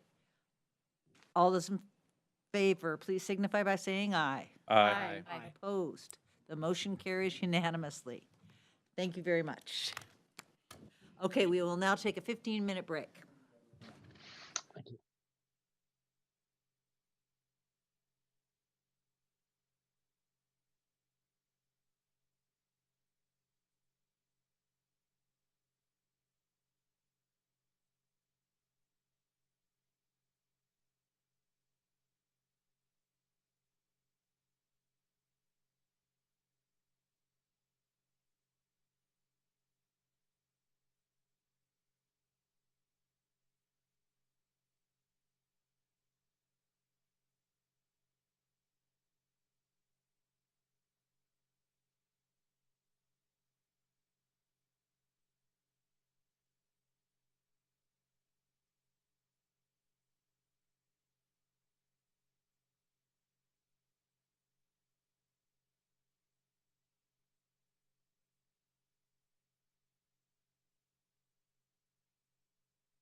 Thank you. We are back to our regular meeting and our business agenda, item number 2,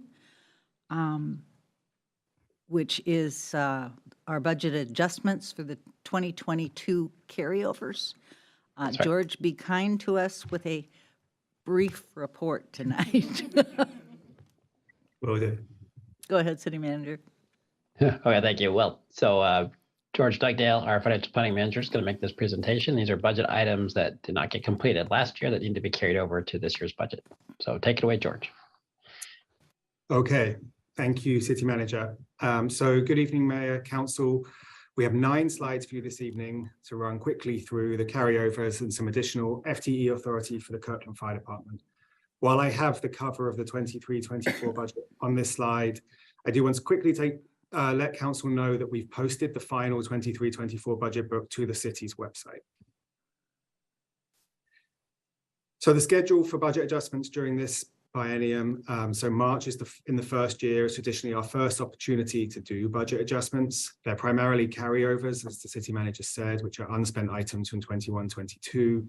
And as you can see from this slide, we have 4 further scheduled adjustments. The next is in June 2023, and we recognize year-end 22 balances and bring operating and capital adjustments.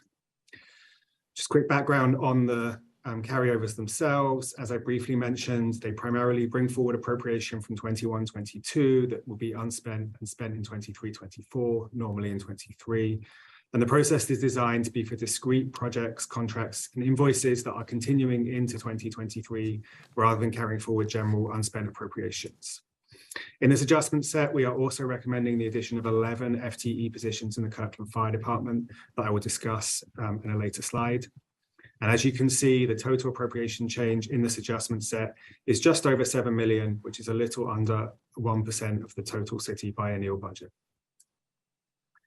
So the first category is for projects not completed. This is the largest category within this budget adjustments. And I've highlighted a couple of the larger items here, including comprehensive plan work and transportation master plan work, which began in 2022, but which for the primary external contracts will be carried out in 23-24, work in the street fund that will be used to improve the city streetlight infrastructure, and as well as a proposed carryover of citywide savings in training and travel, which you can see in the general fund section of that table. Departments across the city identified training and travel as an area that for various reasons would need additional budget in 23-24. These include new staff hirings, trainings missed in 21-22, either because they weren't held or because people were unable to travel, and the need to retain existing staff. So as a part of this, we are proposing carrying over the nearly 500,000 in the general fund for both training, the combined training and travel, and allocating it out proportionately to departments. The next category is open contracts, outstanding invoices, and procurements. So some of the larger items identified here, but in all cases, these are items for which either a contract or an invoice was created in 2022, but has not yet been finished, or was rather not finished in 2022, and the final pieces will be spent in the 2023 calendar and budget year. The final category of carryovers is the ARPA adjustments, which is specific to this process. We don't have these every year. As the council knows, the city received slightly over $10 million of ARPA funds in 2021-22. Of that 10 million, about 6.7 million was spent in 21-22, leaving a little over 3 million that's being carried into 23-24. That's this number here. The first table on the slide shows that we have about $190,000 of projects we're closing and about $780,000 of ARPA balance above the estimates we made when the original budget was put together. That balance was 2.3 million. So if you add the 2.2 million we originally had, the additional above estimates and the project closures, that's where you get this $3.2 million. I also want to highlight in the top of the table there, the project carryovers number, which is just over 1.1 million. So some of this is for projects that are ongoing, but a significant portion is for projects that are either complete or being adjusted into a different project. But instead of the money returning to the main ARPA balance, it's going directly into a new project. So a notable example of this, and something I believe we have a question about, is the $450,000 in rent relief phase 2. This funding will be combined with the approximately $20,000 in Imagine Housing rent relief, which both of those are shown in the table in the memo, as well as $250,000 in the 2023 ARPA funds. This will be used to create 2 new human services grant programs that focus on 2 priority areas: housing stability and behavioral health. The grant awards will be given to a number of organizations, including King County Bar Association, LifeWire, Eastside Legal Assistance Program, and others. So as I said, there was a council question about the unspent balance in this phase 2 housing project, the just over 450,000. So we have some information on that. The program, unlike phase 1, was not something that was open to public application, but was instead open to households who either did not receive assistance through the King County program, who were in the phase 1 of the city's rental relief program, but still had rental arrears. There was a total list of 117 households on this list. Of those households, 32 received rental assistance, and of the remainder, 25 were found to be ineligible and 55 did not respond. That left us with the just over $450,000 balance, which, as I mentioned, is being carried into 2023 and used for 2 new ARPA projects, but in the same area. As a final note on this slide, once the approved project adjustments and the planned 2023 projects are accounted for, the city has approximately just over $1.4 million in unallocated ARPA funds. So moving away from the financial carryovers, the final area here is the additional position authority. So in recent months, the King County vaccine mandate was lifted, and the city has reached out to former firefighters who separated during that mandate to inquire about their return. Currently, fire staff believe that up to 9 former firefighters may return. Additionally, the city has up to 10 firefighters either in the current academy or the next academy that I think will be run in August. On the other side, we do have some vacancies, but there's also a number of current firefighters who are eligible to retire, who may do so soon, but have not informed the city of that intention. Therefore, due to both the active recruiting that we have following Prop 1 and because of the vaccine mandate returns, the Kirkland Fire Department, we're requesting additional authority for 11 positions that can be filled. The intention of this, although they are ongoing FTE positions, the intention is that this would be temporary. As retirements happen, these positions will initially be vacant and then will be removed from the list in future budget adjustments. The budget impacts will be monitored closely, but are currently unknown. So there are two factors, or a number of factors, I guess, impacting the budget. The hiring timelines for returning firefighters is unknown. The department does have existing vacancy savings, which can be used to offset any overhires. And more regular staff, if we end up with a situation where we have more firefighters than we originally had scheduled, staff believe this would lead to a reduction in overtime. So we will be monitoring the financial impacts of this closely, but we do think the budget impacts will be limited. So my penultimate slide here shows the appropriation adjustments by the type of fund.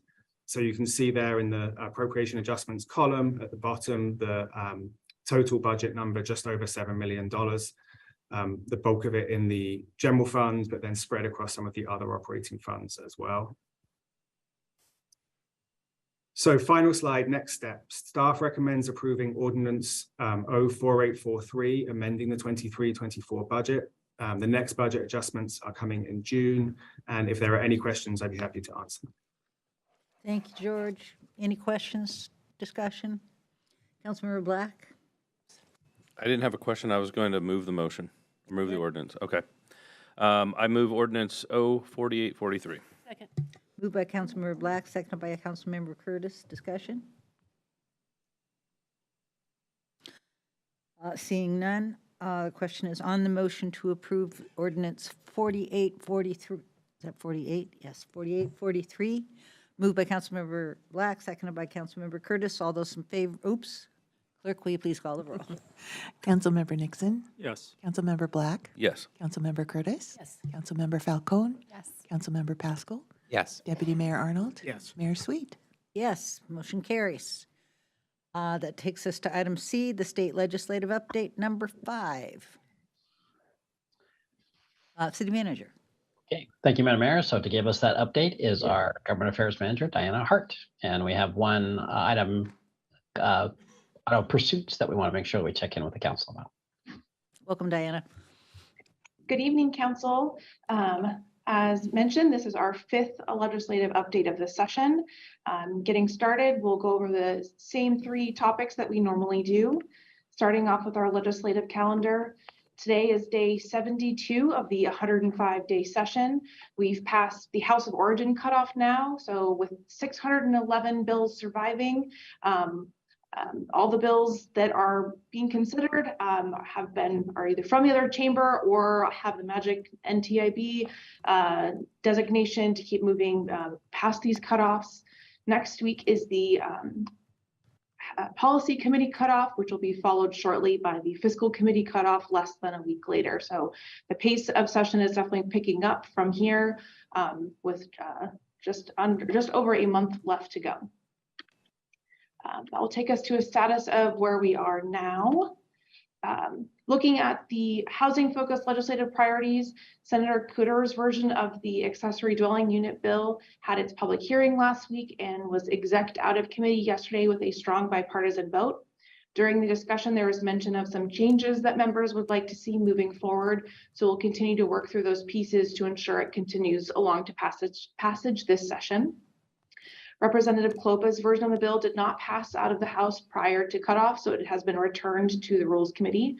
We don't anticipate that this version will move this year, and we will be focusing our efforts on Senator Cooter's version. And then Representative Chop's REIT bill is still in the Fiscal Committee, but is still being discussed, like it could potentially move at some point, or could potentially be the reason that other pieces of legislation start moving, like the governor's proposal to increase the capital budget limit to support affordable housing construction. Either way, these pieces got a lot of traction and conversation this year, so we look forward to continuing moving forward if they are not passed this session. Now that we're back in committee mode, this slide is quite full once again with bills that the city is engaging on during the committee process. Under housing-related bills, we have the property tax exemption for nonprofit housing that the city signed in support, in addition to tenant protections, missing middle housing, lot splitting, addressing housing discrimination due to restrictive covenants, ADUs, funding options for affordable housing, promoting transit-oriented development. Under sustainability, we have policies related to workforce program to support climate-ready communities, climate change incorporation and comprehensive planning, energy in buildings, energy labeling of homes, clean energy economy, battery stewardship, and then we testified this week on energy labeling of homes. Under reproductive health care, we have health data, prohibition cost sharing for abortion. Under behavioral health, we have the 988 crisis responder policy, prescription coverage continuity for behavioral health, certified peer specialists, expanding use of county sales tax for mental health and housing, and then we testified on the 23-hour crisis relief center bill. Under firearm safety, we have a handful of bills related to requirements for purchase or transfer of firearms, firearm-related safety measures, records for firearm background checks, juvenile record access, waiver of firearm rights, and firearm industry public safety duties. And under our general principles, we have extreme weather event response, tourism support, state broadband map, addressing consumer gender discrimination, equity in public works procurement, traffic impact fees, use for bike and pedestrian facilities, and deterring illegal racing. We did not sign in opposed to legislation since our last meeting. And that takes us to a quick discussion over a couple policies. I'll start with the same flag that the bill tracker stated position in the packet is the recommended position by the legislative work group and is considered acknowledged by council after this discussion unless you want to pull out any for further conversation. Starting with Blake, the 5536 is still the primary vehicle for the Supreme Court's Blake decision fix that the legislature attempted to address a couple of years ago. This bill had its public hearing in committee yesterday.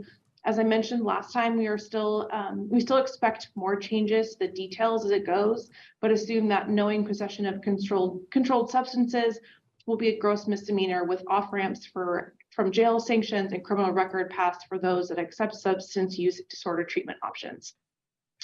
On missing middle, Bateman's 1110 had a public hearing last week and is scheduled for an executive session tomorrow.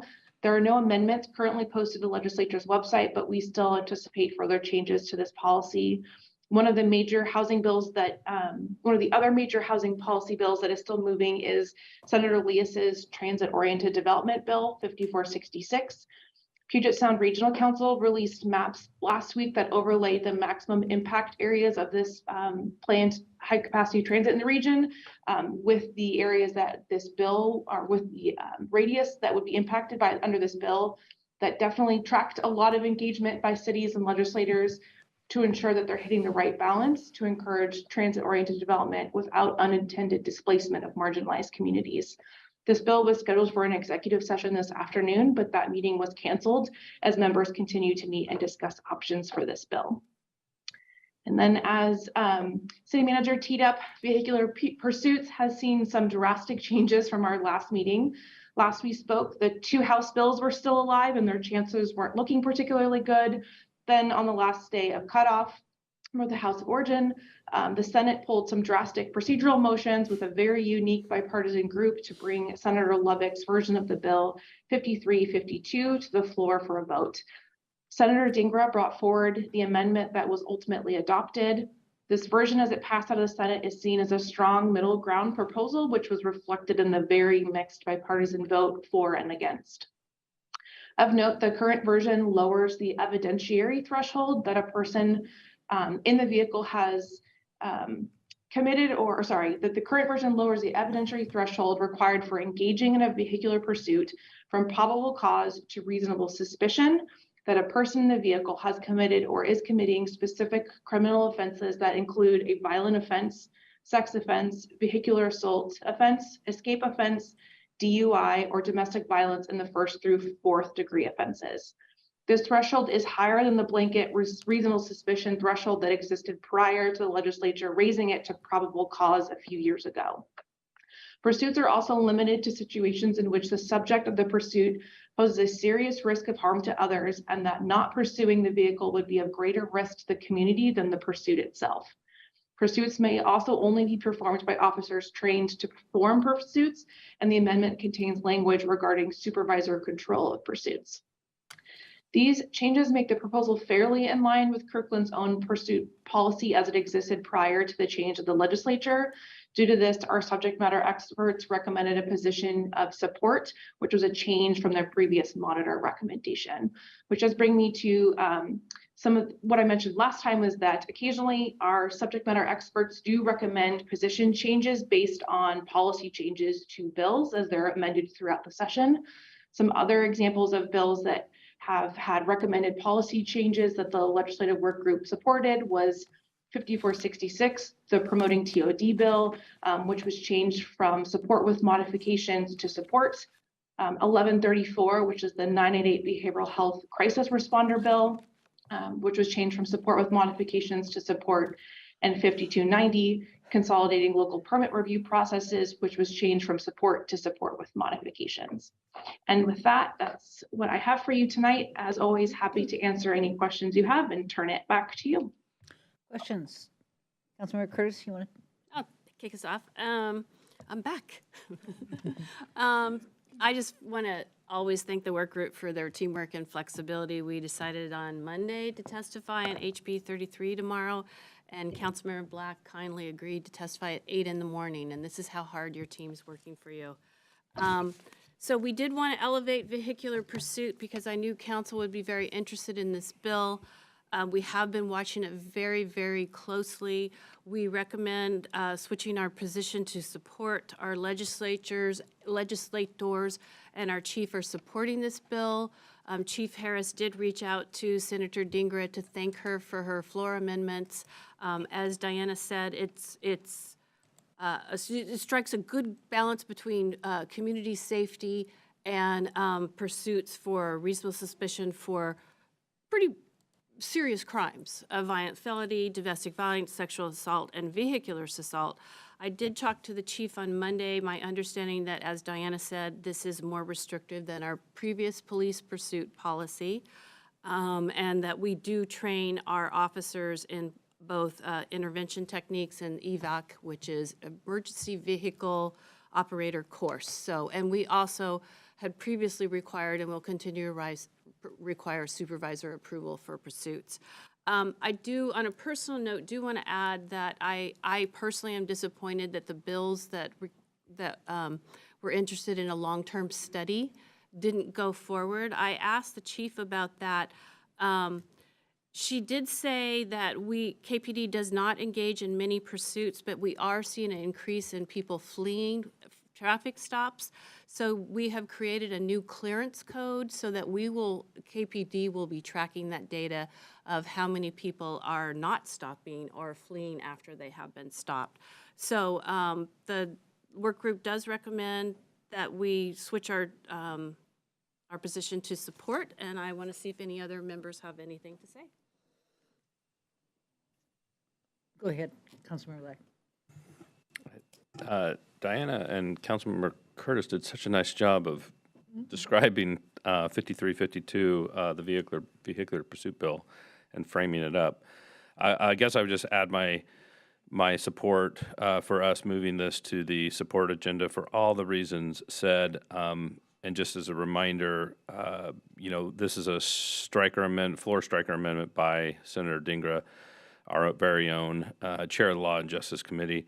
And although it comes to us with sort of unusual procedural measures, our subject matter experts have suggested that we support, and our delegation in Olympia generally supports the bill. So, agree, and additional comments. Councilmember Pascal and Councilmember Falcone. Thank you. Thanks for updating us on this this bill. I know it's been one that I've been tracking and following, so pleased to see that we're able to support it. Councilmember Curtis, something that you mentioned, saying that the chief and the KPD are going to be tracking this in our community in terms of the number of vehicles that flee. I guess the city manager, I'm hoping that type of information could be included in the quarterly police dashboard. I'm wondering if that's information, and maybe the deputy chief could respond. Is that information that might be okay to document in the quarterly report? Absolutely, council member. We can definitely include that in the quarterly reports coming forward. We have that clearance code in place, and we can start tracking that much more accurately now. Great. Thank you. Super. Councilmember Falcone. Thank you, Madam Mayor. Thank you, Diana and KPD, for reviewing this bill, and thank you to the Legislative Work Group for bringing forth this recommendation. I really appreciate, Diana, that you've addressed tonight some of the questions that I submitted earlier around defining reasonable suspicion and around the details of what types of suspected offenses would allow a police vehicular pursuit. Gosh, this is such a complicated issue that I can only imagine how incredibly challenging it is for law enforcement officers to make a risk assessment on the fly, among many other decisions that officers need to make on the fly. The officers need to weigh the risks of injury and loss of life to themselves and innocent bystanders against potentially protecting those in immediate danger due to the person fleeing. That's why, I share Councilmember Curtis's personal concern. I think it's unfortunate that the state legislature didn't decide to support a bill that would have initiated a study of police pursuits so that these types of risk assessments can be better informed, keeping everybody safer. And without such a study to inform a decision on this matter, I just can't lend my support of Kirkland supporting this bill. I do, however, really appreciate Chief Harris offering to track and share data of folks fleeing traffic stops, and I'd also like to add tracking all of our police vehicular pursuits highlighted in that data as well. I know that's something that is a rare occurrence here in Kirkland, but I think as this is something that the community has a lot of interest in, just would like to have that reported as well. Thank you. Thank you. Councilmember Nixon? Thank you, Madam Mayor. Just a quick question for Deputy Chief. Do we currently get any data on how often somebody who flees a traffic stop or whatever is subsequently contacted because we had their license number and we could go to that house or something like that? How often do these situations where somebody flees get resolved later by whatever means?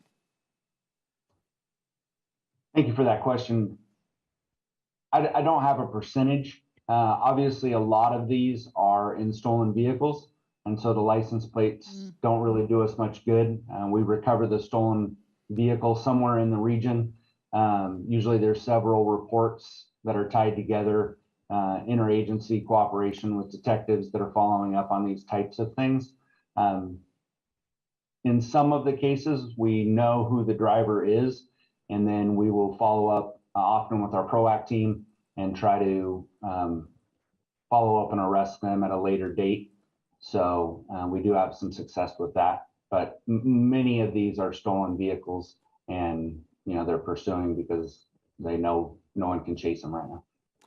Thank you. And so that's an additional data element that I would be interested in seeing, is not just how many flee, but how it ultimately is resolved or not resolved and what that data is. Because, and it would be nice to have that statewide. It would be nice to have the study that was proposed, because maybe it could have included this. But that would help us understand the scope of the problem. And does it work to use alternative means to apprehend people? Anyway, thank you. Thank you. Sounds like somebody needs to put together some kind of tracking for, in addition to the dashboard. So do we need to see if there are enough head nods to move forward to a support? Yeah. Okay. Then we will change our status to support. And I think that's it, right? Diana, are you not going to talk about the capital budget? Super exciting news. Because that's good news. The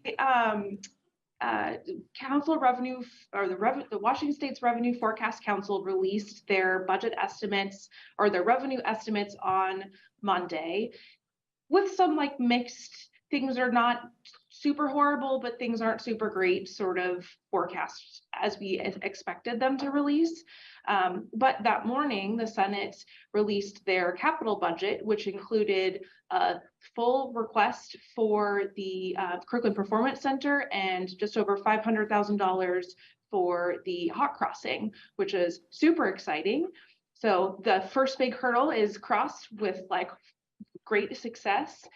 We'll be staying tuned for the House to release their version next week, as that will be the next big hurdle, and then making sure that whatever final deal is worked out between both chambers includes our projects in them. But great first sign that our projects made it in, especially the KPC being in there with a request of over $1 million is pretty atypical for the capital budget. So to have the full request in there is a great first step. So very excited to see that in there, and thank you for the reminder to include that. Okay, I think we are done. Thanks, Diana. Thank you. That takes us to our next agenda item, which is the special events program updates. Take us home on this one. City Manager. Thank you, Madam Mayor. So yes, we're hoping for final action, although there might be a few short amendments. But to give us that presentation is our Deputy Director of Parks and Community Services, John Lloyd. Good evening, Council. Just give me a second to get the slideshow started and get screen share, which always takes longer than you think it will. Okay.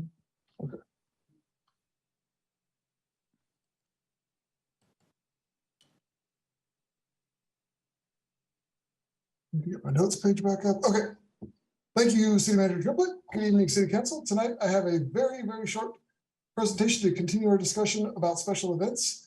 For the sake of time, I'm not going to review all of our previous discussions, but rather will focus on the changes and updates since our last discussion in February.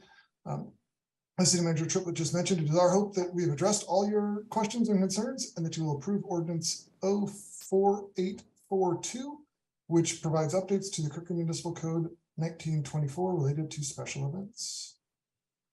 So jumping right into things, at our last meeting in February, there were a few additional changes requested by various council members. I'm going to summarize those various actions on the next couple slides, and then we can jump into any questions that you all may have.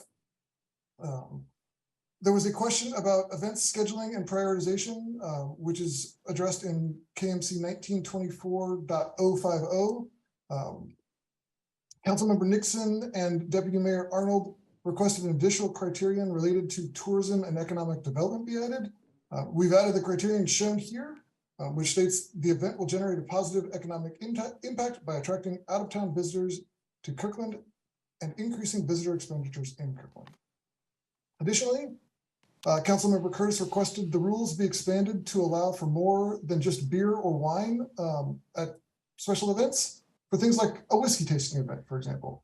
Upon further review, the special occasion license required to serve alcohol at special events already allows for spirits to be sold. Historically, the city has interpreted beer and wine as a generic term, which include for alcohol, and special events have been allowed to include one signature cocktail in addition to beer and wine. To ensure there's no misinterpretation of the code, we do recommend changing any reference to beer and wine gardens to alcohol service areas or slight variants of that, which are outlined in the ordinance. Last time we had this conversation, there was a lot of concern over the impact of the proposed fee structure, specifically on some of those events that are funded by the city, which are free to attend. In the memo, I outlined several of the recommendations that you all made. And after further consideration, rather than introducing several new criteria or trying to really shoehorn in a different fee schedule for certain organizations, we recommend that any additional park use fee discounts be included in a separate agreement with the city. This is addressed in KMC 1924.190, which is shown on the screen. Essentially, it states that the fees can be waived if there's a separate agreement that says so. So hopefully that's straightforward and addresses that concern. We previously presented updates to the code related to penalties for violation. The intent of these edits was to provide a little bit more flexibility for staff to hold the event organizers accountable to meet the conditions of the permit. Upon further review, the changes actually did not comply with the state statute on monetary penalties. So we have updated the recommendation, which retained the original intent, but is written in a manner that complies with this statute. So our laws are legally compliant. And then finally, an earlier proposal, we had suggested eliminating community program from the definition, from the events defined in the KMC. That was due to that cycle's recommendation related to event limits. However, with the most recent and current proposal related to event limits, we do want to maintain this definition in there because community programs are exempt from the overall limit for events. In addition to keeping this in the code, we actually also update recommending it to provide greater clarity that these are ongoing events more than just 1 or 2 times. So we've added typically at least 4 weeks in duration to this definition. So those are the changes since our last time. I'm happy to answer any questions about our fixes or changes, or I can continue on to the ordinance and potential amendments and discuss the next steps if you'd like. Councilmember Nixon. Thank you, Madam Mayor. Well, to start, I'd like to move approval of Ordinance 4842. Second. Moved by Councilmember Nixon, seconded by Councilmember Black to approve Ordinance 4842. Discussion. Councilmember Nixon. Thank you, Madam Mayor. So over the weekend, after reviewing the packet, I had several questions for staff regarding event timelines and service level commitments and those sort of things. And it was explained that many of these things are addressed in other process documents and not directly in the code. So that I was fine with that. But that left me with 3 very short amendments, which I sent out earlier today. And we have the first one on the screen too. Thank you. So the First Amendment, I noticed that Section 6C spoke about the special event service team in kind of a way of explaining why it exists as opposed to stating what it does. And so I proposed amending it to change was established to ensure to ensures, and instead of saying to collaborate, to change it to collaborates. And so that's the First Amendment. The Second Amendment. You want to move that amendment? No, I'm going to move them all at once to save Okay. time. Because I think they're non-controversial. If anybody wants to move to divide, they can move to divide. The Second Amendment is just a simple wording cleanup. Instead of date/venues, it spells out dates and venues. And a couple places where there's a 1 in parentheses after first, just replaces that with day. So it says first day of the month in both places.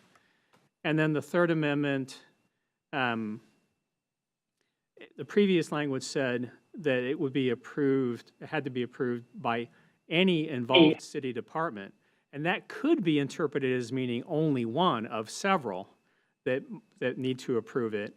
And so I'm proposing to amend that to say that all involved city departments have to approve in order for the permit to be deemed complete. So I would like to move approval of these 3 amendments. Second. Second. It's been moved by Councilmember Nixon, seconded by Councilmember Black, the 3 amendments. Any further discussion? All those in favor, please signify by saying aye. Aye. Aye. Motion, or nay? Noes? Okay, fine. Motion carries unanimously. The question is on the amended motion. There was one other amendment presented by Councilmember Falcone. Oh, there was. I'm sorry. I missed that one. Go ahead. So, Councilmember Falcone. Thank you, Madam Mayor. Well, first, I just want to say, wow, we've been working on this for quite some time. So thank you so much, Director Lynn Zwagstra, Deputy Director John Lloyd, and Sudi for all of your hard work on this and for your patience with us as we continue to have feedback even tonight. This looks great. We've made a lot of progress. I just have a few minor pieces of feedback. I will start by making a motion for an amendment, and then I have 2 other just minor pieces of feedback. I also, like Councilmember Nixon, think this is a very non-controversial amendment. My amendment, most of it is on the screen, but there was also staff recommended some cleanup of other criteria that were on there to add the word the. I have to look at my email to see what that was. it was in this same section, items 3 and 4, just stated event, yada, yada, yada, and the rest of them say the event. So that's what the So just for clarification is. It's just, consistency, staff had asked that I also include adding the at the beginning of items 3 and 4 in addition to this. And just to pull up my notes here, I really like the criteria we've developed for evaluating special event applications. And this is the 5th bullet here. I like this, and I want to be sure that it doesn't become just a check the box criteria that, like, you know, you gave a small token donation and you get points for this. I really think it should be the extent of that. That said, I really want to make sure that my intent here is clear, that it's not to let larger events that can afford to donate a greater dollar amount to gain more of an edge here, rather that it's considered in proportionality to the event. So in other words, like a $1,000 donation from a small event is much more extensive than a $1,000 donation from a very large event. So that's a little bit nuanced, but I just want to make sure that intent is clear here, that we consider the size and proportionality of that. So I move that we amend items, criteria items 3 and 4 to add the word the, and then at the beginning, and then also the language here, the extent to which is added at the beginning of criteria number 5. Second. It's been moved by Councilmember Falcone, seconded by Councilmember Nixon, to accept the Falcone amendments. All those, discussion. I just wanted to say I appreciate you bringing this forward. It did previously read like it was a simple yes or no question. And the fact is that all of these criteria are subjective and discretionary on behalf of the staff, and they're guidelines that the council is giving to the staff and how to prioritize different events that are asking for the same event at the same, or the same venue on the same date. And so I appreciate you bringing this forward. Thank you.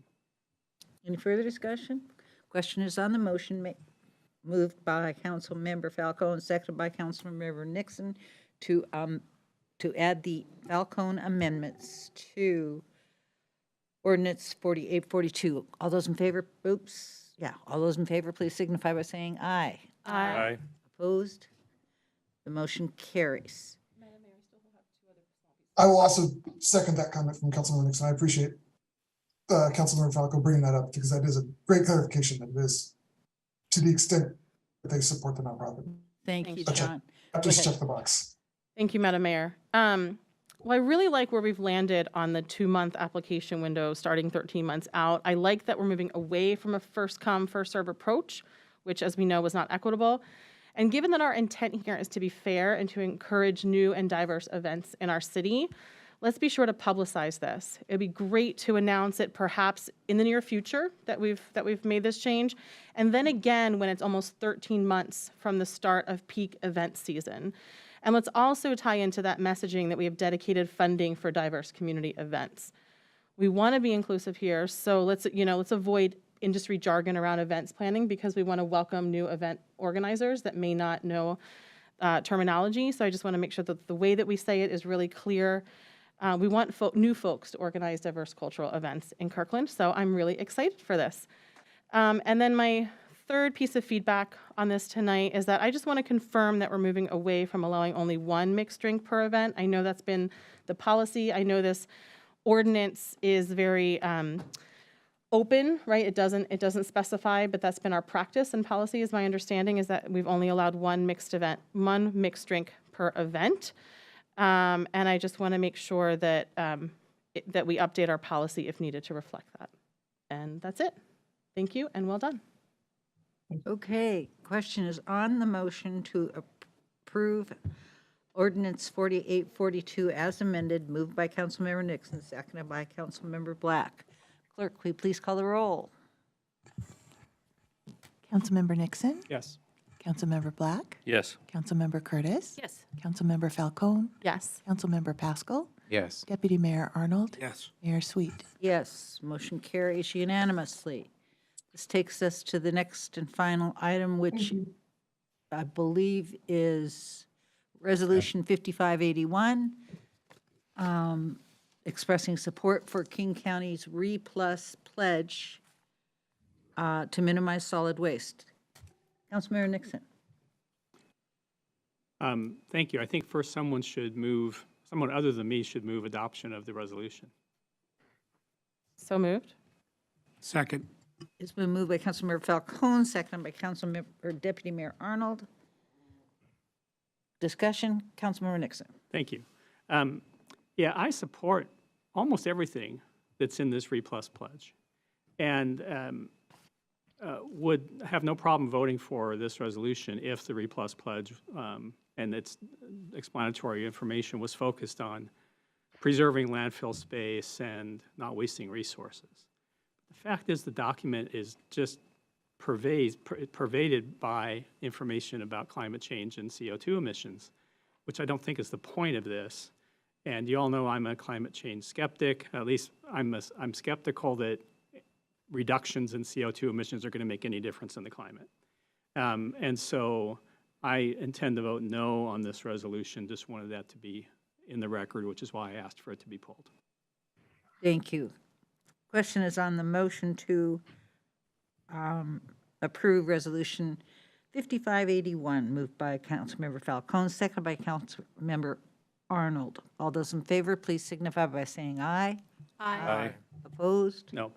Motion carries 6-1. Okay, I believe that takes us to council reports. And I think I'll start with Deputy Mayor Arnold tonight. Thank you, Madam Mayor. The one thing that I wanted to highlight is Councilmember Black and I heard from Cub Scout Pack 550, who we had made a presentation to earlier in the year, that recently did a 2-hour cleanup at Houghton Beach Park, where the scouts picked up lots of glass and trash, especially among the rocks. And I wanted to acknowledge their work and thank them for that service project. Thank you. Councilmember Pascal. Thank you, Madam Mayor. Just a couple quick things, just to kind of update on. This past weekend was beautiful, and had the opportunity to go on a bike ride for the East Rail helped organize, and got to talk proudly about all the great things that Kirkland's doing. That was fun. And then before that, get up early and throw out the first pitch, the Little League with the mayor. So that was a great time too. So. He threw 2 strikes. I wasn't. You're right. So maybe I was First cheating a one you little were. bit. It Yeah, still was. You're a good 10 feet in front. You learn to do that, after the time that you do it from the mound and it goes over the little kid's head. Yeah, that happened to me last time. And then on terms of the regional committees, Kimberly sent out a summary from the Regional Transit Committee last week. I think just the only thing I'd highlight is that if you haven't looked at it, it is a nice PowerPoint slide deck of the K-line update. So if you're interested in that, they had a great presentation on the status of the K-line. The one thing that we should just be aware of is that as they're finalizing the 10% design, they'll be coming to us and the King County Council to reach agreement on kind of those key design elements that we need to agree to, and Bellevue as well. So that will be coming in 2024. And then next meeting, be a couple interesting topics around the service recovery plan. And because we do still have some transit service that hasn't fully been reestablished since COVID. And then an update on the electrification and zero emission fleet plan. So two topics that I know members are very interested in. And then finally, Metro does have a new general manager who was appointed by the county executive, and she is more than willing to come and introduce herself to the cities in the county. And so I was just wondering if the council would be interested at some point to fit her in as a special presentation, perhaps in one of the future meetings. Okay. I think the things to talk about perhaps would be Zero Youth Fair, an update on that. The Metro Flex, which is the new rebranded on-demand service that provides service up in Juanita area, and then obviously the K-line could be potential topics that she could address. Thank you. Excellent. Thank you. Councilmember Falcone. Thank you, Madam Mayor. I just want to say, well done tonight, Council. Let's start off with that. Got a lot of good work done. Just a few quick updates. Had a great SCA board meeting last week. We had a robust discussion around the King County Regional Homelessness Authority's 5-year plan. We had also a really great discussion around potentially updating the mission, vision, and values of the Sound Cities Association based on the DEIB Cabinet's recommendations of adding language around equity to those. So more to come on that. I'm sure others will likely speak on this, but what an honor it was to be present for the announcement of the Crisis Center last week, or was that 2 weeks ago? Really well done, Mayor Sweet, in your remarks, and fantastic job to staff, in welcoming everybody here. It was a really proud moment for Kirkland. I was so proud of our city, proud of our staff, proud of our council, proud of our community, proud of our partnerships with neighboring cities and King County and the state. It just really was a really wonderful moment for Kirkland to shine. So well done, everybody. Tomorrow there's going to be the first meeting of the Association of Washington Cities DEIB Cabinet. So I'm really looking forward to that. Next Thursday for our men colleagues here up on the dais. I'm not sure if you're aware that your women colleagues are going to be a part of a fantastic effort that leaders in Kirkland City staff are working on putting together a fantastic Kirkland Women's Leadership Summit, and the three of us are going to be on a panel during the morning of that. We are so honored and so excited to be a part of it, and from what I hear, there's just a fantastic list of folks who signed up for it. It's going to be a really amazing, amazing event. So thank you to everyone for all your hard work on that. I'm really excited. And I think that's all that I'll report on. Thank you. Thank you very much. Councilmember Curtis. All I have is GMPC is tomorrow, where I hope we approve the Affordable Housing Committee recommendations. And Ramadan starts tomorrow, so I wish all of those who observe an easy fast. Excellent. Councilmember Black. Thank you, Madam Mayor. Well, first, I just want to let anyone who's tuning in know that the men on the council did know about the Women's Leadership Summit. So that's first thing. I really appreciate Deputy Mayor Arnold mentioning our wonderful Boy Scout troop. And I do have, from a regional report standpoint, I do have an upcoming meeting of the Regional Law, Safety, and Justice Committee. We meet every month. I don't always provide the council an update on what's discussed there. But this will be an interesting meeting. Chief Padilla from Kent, Chief of Police Padilla from Kent will be providing a legislative update, which is not something I've seen before. So I'll report back, probably starting with the legislative work group, on what I hear from that and the discussion that the members of that committee have around that.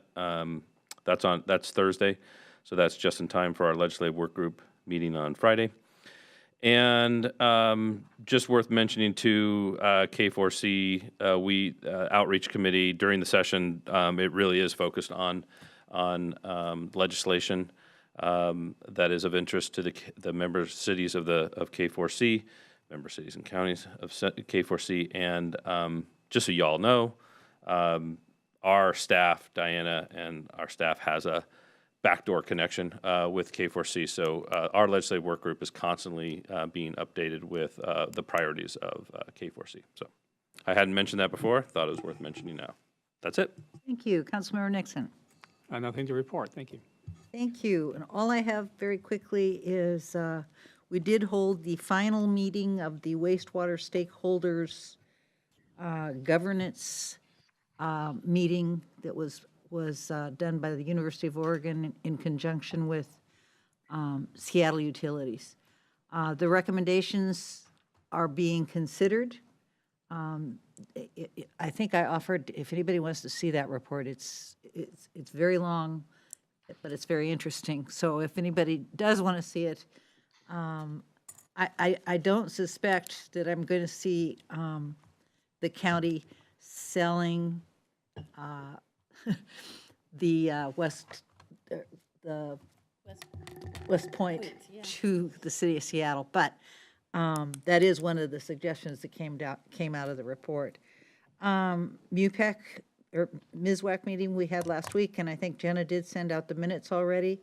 And then I just wanted to ask, I know we still haven't formalized this, but in regard to Samantha's retiring from the Chamber of Commerce, Councilmember Curtis reminded us that we probably need to do something to honor her service. And so what I'm going to suggest is that we use one of our coins for outstanding service and honor her at our next meeting with some level of proclamation in appreciation for her service for 10 years.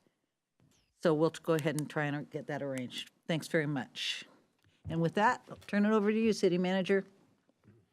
Okay, thank you. I have just a quick rapid fire things. The first is, as you may have seen, we posted the Race for Executive Board officially hired our new director, and we have posted on our website. She started yesterday at the end of the day. She's now fully on, and we're very excited to be moving forward with that, Brooke Bettner. And happy to answer any questions about that, but that was a unanimous decision by the board last Thursday. Secondly, I know all of you got lots of emails about this, but there was considerable nighttime noise happening because of the 405 on-ramp work. wanted to let you all know that we've been working with WashDOT and their subcontractors on that. And our conclusion was, because this work continues to extend out, that we're ceasing the night work. We've suspended that, and now we're moving to daytime work. While that is going to be better for the community, it is actually going to create some traffic backups on around Northeast 132nd. So just we think it's a very good trade-off, and we're going to try to get it done as quickly as possible. But we just make sure you knew we did cease all night work, and we're not going to take it back up again. And then related to that, as you know, part of the work also created sewage overflow into our creek, Juanita Creek, which has happened several times now. And I wanted to make sure the council did know that we are pursuing our enforcement action as we would with any other person who did something similar. And so we'll be doing enforcement and fines commensurate with what the code allows based on the type of flow that happened. And then finally, on that note, I really want to thank Kelly Jones, who worked really hard with the King County Public Health Department to get extra samples taken so that we could reopen that beach over this weekend, which was a sunny, beautiful day. And so we actually were all the way into the very end. And at 6 o'clock on Friday night, she was able to get clearance that we were actually able to reopen the beach so that the public could enjoy it over the weekend. So just want to thank Kelly and her surface water team and the water quality team as well. So any questions on all that before I go to calendar? I don't see any. Okay. One other note, again, I think some of you saw this, but as you might know, King County has ceased service to the South Kirkland Park and Ride as part of their normal service change. That change happened at the end of this weekend. Over this weekend, we, the city of Kirkland, put up temporary fencing around the park and ride, and King County put ecology blocks over all the entrances. So the decision to end service there was not made by Kirkland. It was made by King County. And we're continuing to work with WashDOT on a purchase of the site. So we hope to have more information for you soon. But they continue to be working with the Federal Highway Administration to get final approval. So more to come on that. But if you do get questions about why there's a temporary fence, the city of Kirkland did put that up to prevent things from happening there. And the county is still the group that is maintaining that in partnership with WashDOT, because we certainly don't yet own it. So much more to come. So, but any questions on that? Just one. Go ahead. You might clarify. I think you mentioned South Kirkland Park and Ride, but I think I'm you sorry, meant to I say apologize. Houghton Park and Ride. Right, I meant to just say for Houghton those Park. listening. Yeah. Yeah, thank you. I meant to the Hope Park. Thank you. All right, then finally, I have two items. I have the King County Metro General Manager for a special presentation at a future council meeting, and then the Samantha St. John proclamation. Are there any other calendar events that the council wants to adjust tonight? I don't see any. Okay, that's all I have, Madam Mayor. Thank you. Excellent. And we do not have an executive session We do not. for a change. Well, I just want to thank you all. This has been a very important meeting. Jim, again, thank you so much for helping us through a very long process. But thanks so much to this council for coming to consensus as we usually do. And with that, this meeting is adjourned.